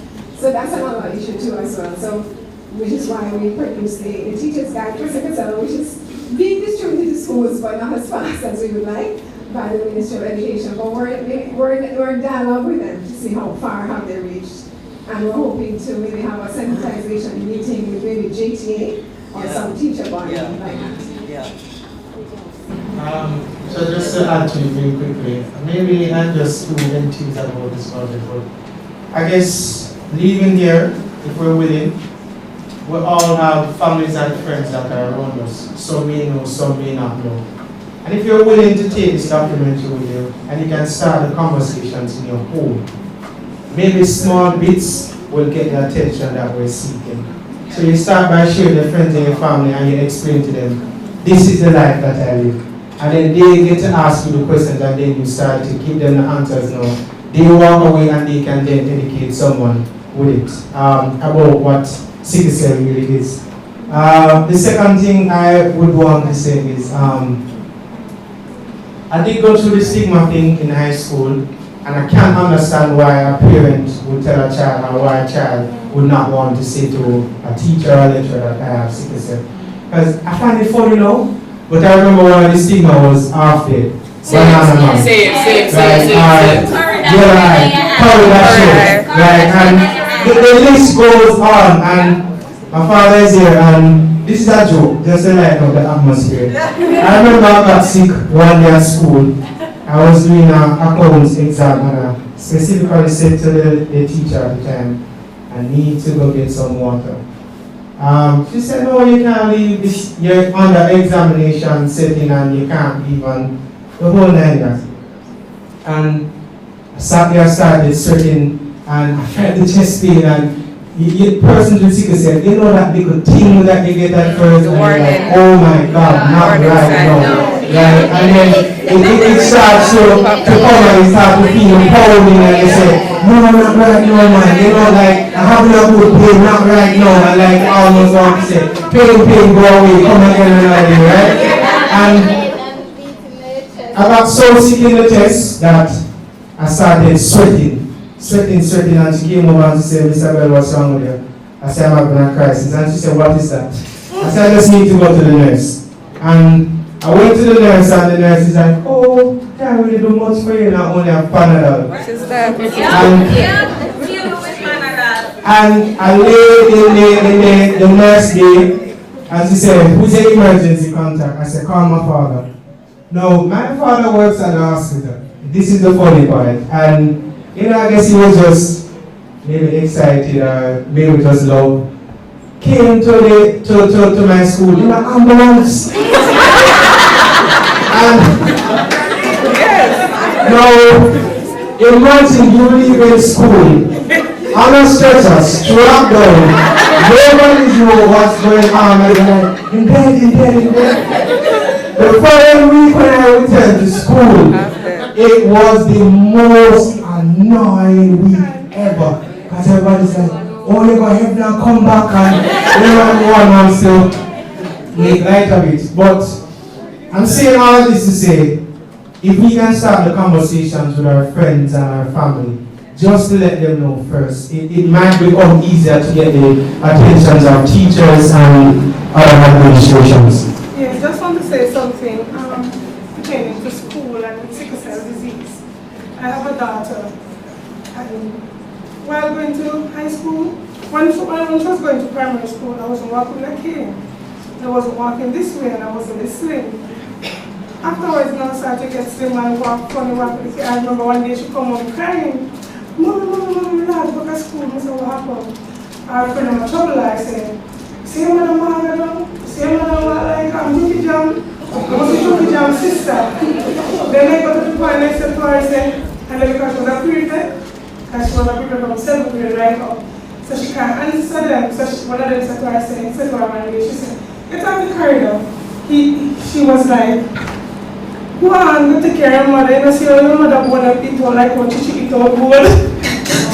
And I can tell you, numbers. You understand? It's true, they're terrible. They're not easy, man. Lots of counseling. She has to get to come over it. So it's not easy for you. Even with the poor children.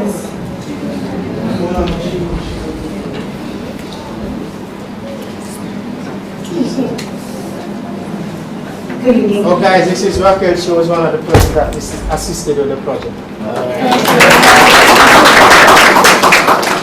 Alright, so in high school I had a very close friend that has sickle cell, and I was always very defensive of her. Like when teachers would make comments or whatever, I'd be the first one like, no, you don't get to talk to her like that, you have a problem. Right? She's sleeping for a reason, don't wake her up. She's cold, don't tell her to take off her sweater, it'll make her lady. Just because you are don't mean that she does. But so one thing I noticed is that she dealt with her she dealt with it each week in a different way. So I don't know if there's a forum from the foundation or just generally where you guys are able to share ways in which you deal with various aspects of it. So maybe what Carrie could do to keep warming up during the day may help somebody else that didn't think about it.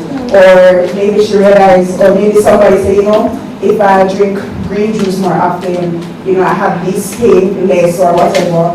And instead of only thinking, well, let's just talk about one side of it, but what is there to say, okay, this works for Noel, so this can work for Yolanda, or maybe somebody else can try this. Do you guys have that kind of communication going on where you can help each other more? Yes. So we do have a foundation, and there is a WhatsApp group that we are a part of, so I'm going to hand over to you so you can. Yes, we actually do have quarterly support forums. It used to be every month, but because the numbers were dwindling for each meeting that we had, we only had, it started out as a large group back in the day, but then as time progressed, like 10, just a handful of persons were coming out. And at one point we had to be paying to rent a facility or group meeting room and so on. So it really was kind of hard to keep up. But we do still try to have, or still trying to start back our meetings. But we also have, as Noel said, a WhatsApp group. So you could probably leave your contact or her contact, sorry, so she can join the WhatsApp group. But we do share, you know, support each other. And on that note, has everyone signed the register and left your number so that we could possibly add you to our communication list, your email address and your phone numbers so that we can communicate with you. You can contact Michael McCarthy, he's our administrator. He has the forms that you can leave your information on. I think there were a few persons also who had indicated that they would like to make a donation today, so if you'd like to as well, you can also speak with Michael afterwards. But yeah. Okay, all right, one aspect.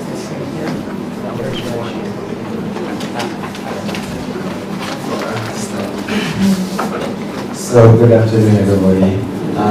As well, I have sickle cell and so. But one of my biggest problems is that when the person see you and they say, or you say, oh, you know, I have sickle cell, there's always this thing that comes next. Oh, you know, me have a friend there from sickle cell. Always that. Always, uncle, auntie, somebody who say, I'm saying, guys, you don't have to say it. We know what our disease is, we know what our illness is, so we don't need anybody to tell us that somebody died from it. We don't need that, we don't need that at all. Right? So you leave it and tell us that you know somebody 6 times they died, okay, you know me, I'm alive. I keep that, that's it.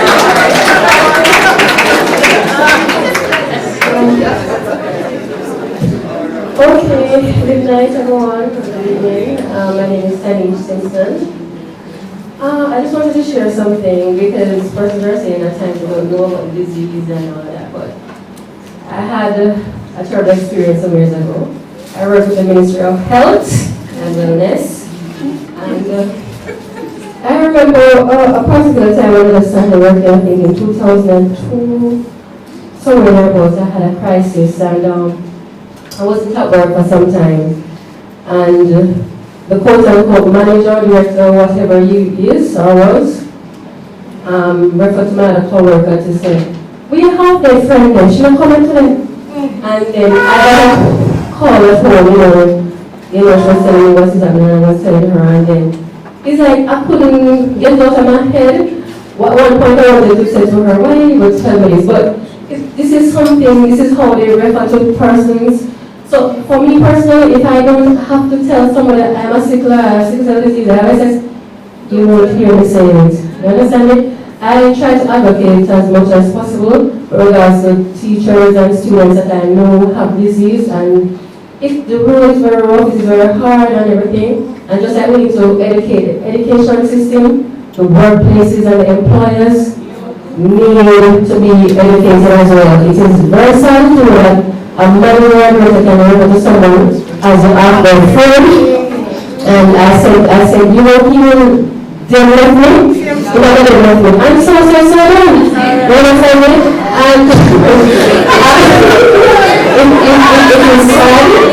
And I think persons just need to be concerned about other people's feelings. We don't care about people's feelings. And that is why a lot of the things that happen keeps happening. We don't care about people's feelings.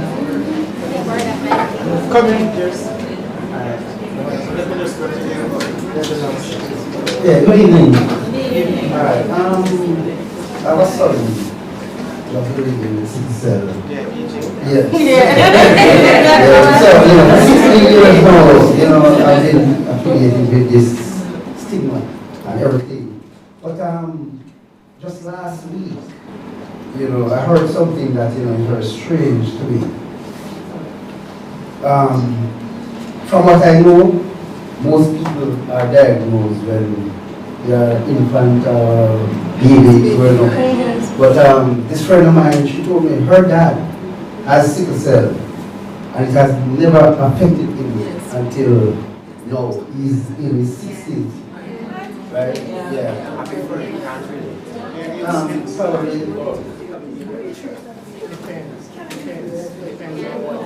Yes, that's actually the case. I heard a man who discovered he had sickle cell when he had to go in for a hernia operation. And then when they did the blood, they said, "Oh, why didn't you tell me that you had sickle cell?" And then he said, "I have what?"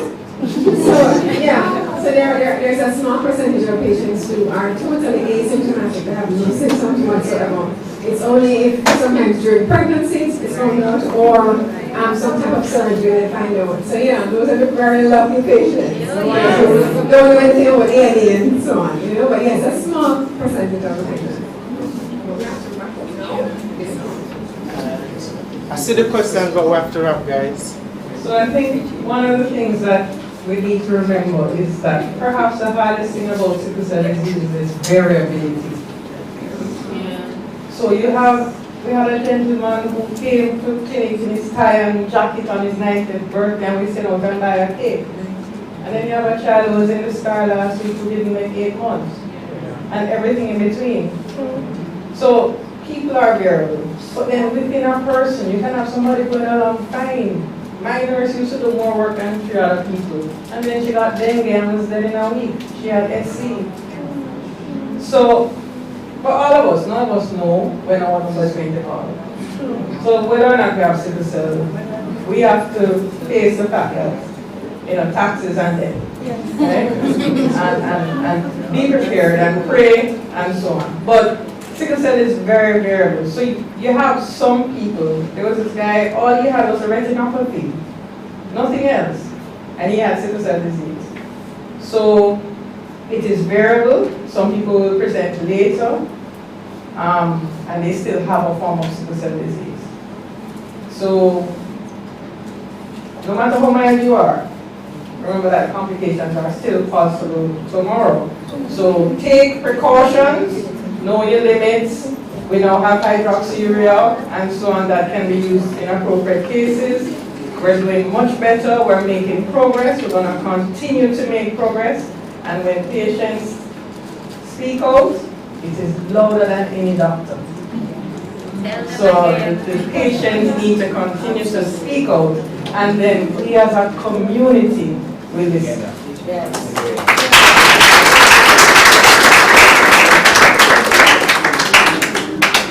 Okay, so you have the envelope here for the persons who are indicated that they would like to make a donation. So we're just going to pass around the envelope.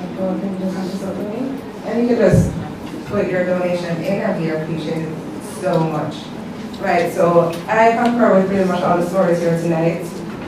In the school settings, in the workplace, it's rough. And I find, unfortunately, that it's sad to say, but persons don't really care. Unless you are directly affected, unless you have it, or your immediate family or friends, they don't really care. Even though you try to tell them, or you try to share your story, it doesn't affect them, so why listen? But it's sad, but in school when the teacher said, why you can't just listen, you don't get at home, you don't use water, why you can't come home? Or at work, the half-day situation, or the person don't want to hire you, if you tell them that you ask yourself because you're going to be absent, or you won't be as productive as other persons. And I'm speaking into being that I hope that this documentary can be pushed forward and can get some more funding to have it aired nationally so that we can get the message out more. So we hope that we can continue the collaborations that we've had to have this possible tonight to put it beyond the walls of this and have this out, because we need to let Jamaica and the world at large, but especially in Jamaica, let's start here for persons to know that we are here too and we can function normal, quote unquote normal. So before we wrap up, I just want to say thanks, huge thanks to several individuals and several entities. First, I'd like to thank the faculty of law right here that we're in no way allowed us to use this lecture theatre free of cost. Thanks as well to the JMB Foundation for sponsoring the brochures that we've had today. I hope everyone here takes the brochures that we had at the welcome table.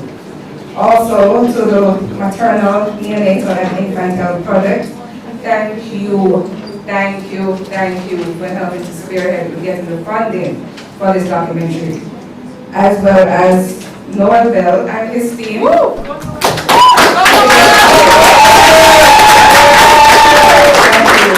was excellent work, Noel, and we hope that we'll continue to have more projects like this in the future. So we're going to put this on YouTube, right? As well as the extended stories that we put here tonight.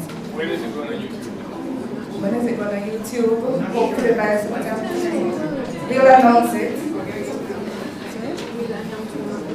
Right, so we have a Facebook page as well and a website, so we will make the announcements on our Facebook page when the documentary and the other snippets are released. Okay. I also want to say, it took courage for the person to share their story, so I want to say thank you. I'm going to call them Thank you to Professor Nightman for giving us the medical aspect of the illness. But thank you to Beverly. Beverly, just raise your hand, girl, to get up. Beverly is here with us tonight. Thank you, EJ. Go, EJ. Kishwana. Where are you? Yolanda. Richard, our marathon man. And Daniela. Is Daniela here? Thank you so much for sharing your stories. And Noel, of course. And Camille. Noel and Camille as well for sharing their stories. As you can see, there's a lot of stigma still after so many years, but they came forward and they decided to say, okay, yes, we're going to share the story once and for all. So thank you as well, everyone here, the audience, for coming out. We know it's midweek, we know it's a school night, we know it's a work night.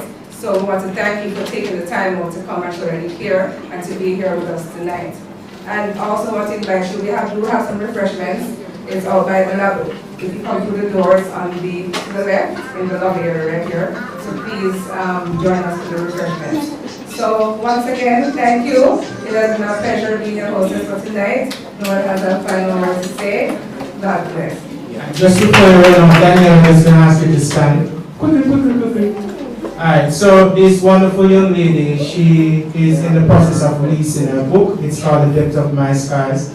It's a book surrounding her journey with sickle cell in a pastoral state and overcoming sexual abuse. So I really want you guys to come out to that event also. We really want to support persons. I think it's the 20th of July? No, 21st. 19th is the event. It's a free event. Alright, you do it. So, Noel was not in trouble because even though it's a free event, the seats are all gone. So you will not be able to come to the event. However, the book will be available July 22nd. Sam Stores will have it island-wide. It will also be available on Amazon. And yes, and you can always follow me on Instagram. Noel can give you information. And okay, and I can. The title is The Depths of My Scars.